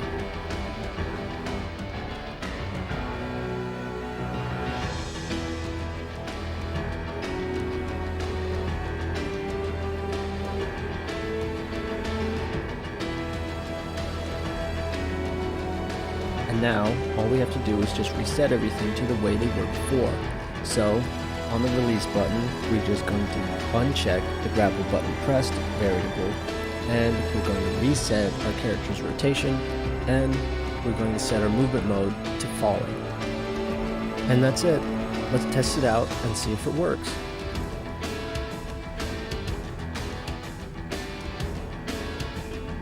But I didn't leave it there. I ended up going back in and adding other things that Halo does with the grappling hook. I did have a bit of problems because I couldn't find an animation for electrocuted enemies, because in Halo, when you grapple onto somebody, you electrocute them. I didn't have that, so I just used what I had, which was a dancing animation. So now everybody just does a little jig whenever you grapple onto them. And at the end of the video, I just go through a quick overview, just a flyby. It's just to see all the logic that I put in in the blueprints. So hopefully that answers some questions. There's definitely some stuff that needs work and could be polished and stuff, but for the most part, it works fine. And hopefully you guys can improve upon it. All right. Thanks for watching. Unreal Engine 4 is what that's mean, guys.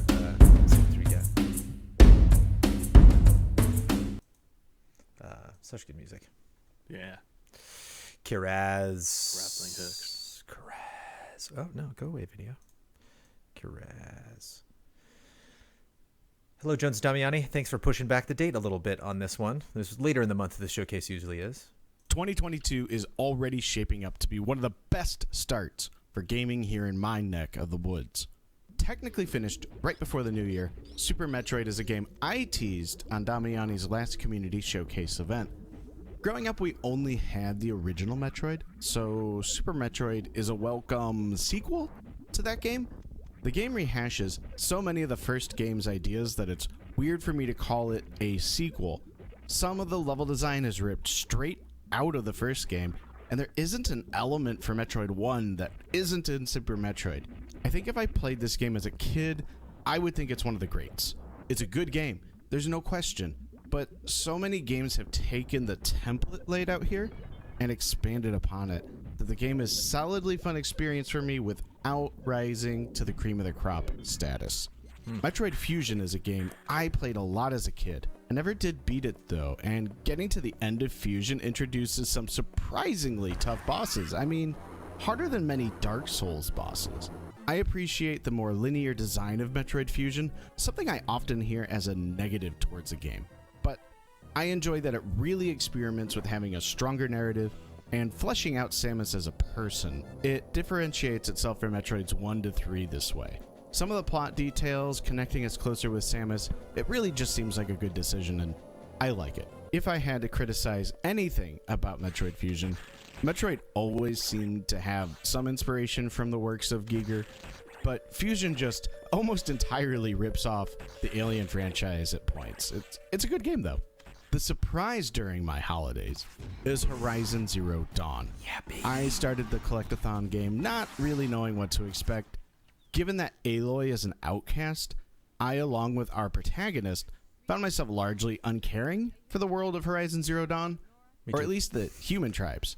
So while I could never really connect with the modern point in time, the story of how the apocalypse went down is fascinating.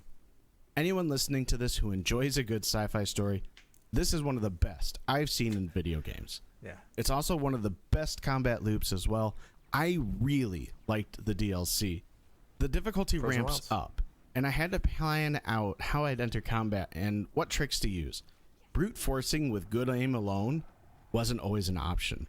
This is just a solidly good game. Final mention is God of War 2018. I just started this game, and it seems fine. I'm honestly still searching for why people sing this game's praises. Compared to Horizon Zero Dawn, this game just seems basic. The combat's slow and boring, and so far it's just one single long hallway for several hours. Don't tell Huber, but so far this game has been a disappointment. I hope to be eating those words come February. Alright, allies, 2022 has so many fun games to play. Did get a lot of praise. There's going to be no chance I'm getting to them all. Cheers, and have a great, big, beautiful tomorrow. It's you know, when a game is that highly, you know, touted for so long, 2 straight years, 3 years, and you're just like, enough, I'll play it. Tougher game to live up to expectations. Finally, from accounts payable, here we go. Everyone, if you don't want Final Fantasy VII, original Final Fantasy VII spoilers, the 1996-97 Final Fantasy VII. If you don't want spoilers for that video game, then bye. And I hope you enjoyed the UCL's Community Showcase. We got one more video, and then I'll wrap up everything in a more official capacity. Accounts payable. Hi, Jones. Hi, Damiani. Hi, chat. Happy New Year. Happy 25th anniversary to Final Fantasy VII. After finishing Intergrade and Intermission last year, I decided to revisit the original. I forgot just how absurdly battles can play out with certain material loadouts, especially at the end of the game. Final boss spoilers ahead for OG Final Fantasy VII, but otherwise, please enjoy the cheese. Well. Get a load of this! You ready to kick this up a notch?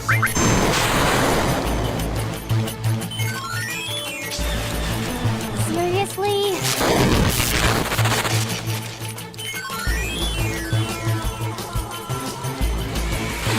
Little, gonna pay! Let me hear you wail. Ah! That's it! The glove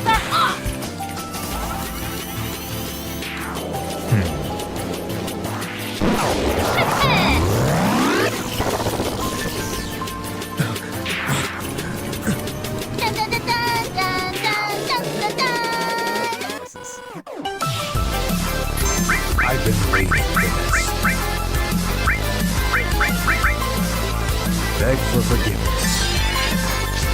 Sit down, loyal minion! Shall I give you despair?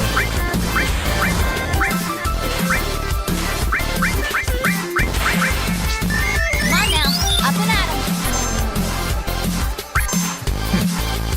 Say your goodbyes. I don't like our odds. Hey, get your lazy butt up! Seriously? Let's dance. No way. Your end is nigh. Shall I sever your fate? I don't like the looks of this. Oh, you gotta be kidding me! No way. No freaking way. Winter comes. Rain turns white rose.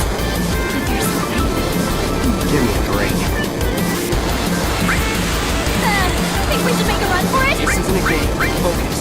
Why me? No way! Well, you got it. Together, you three.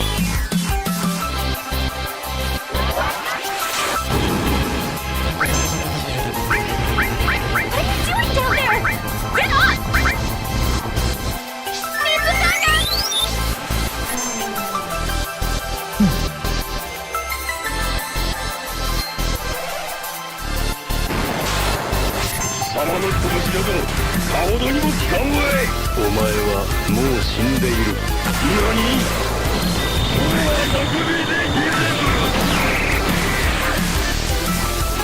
What's a good word to describe me? I'm thinking legendary. Piece of cake. Thank you for that. Obviously, so some extra sound design added. We can go back to the front. There we go. We did it. That was the Easy Allies community showcase, and I think I got it all.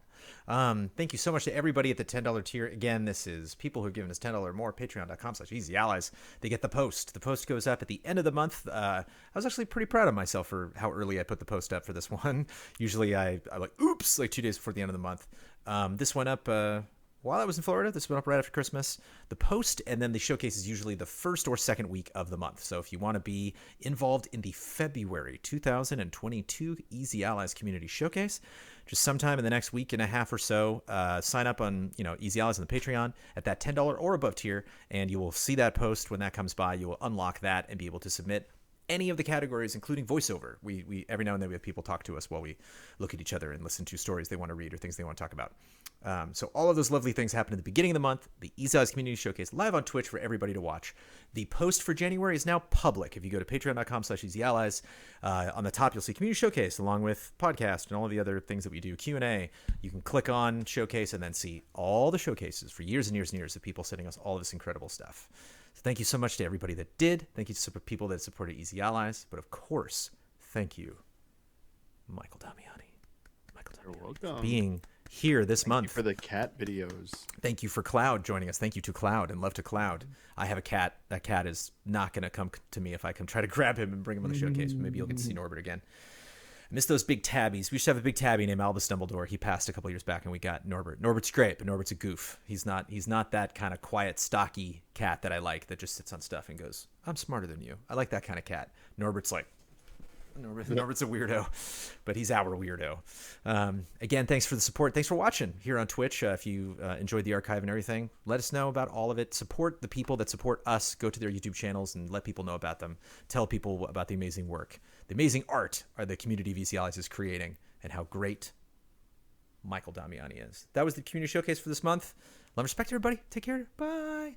Bye, Damiani. Bye. I'm gonna mute Damiani. I'm just gonna close Discord. No, I'll mute him. I'll mute him and then close it later. Haha, I've muted him. Bye.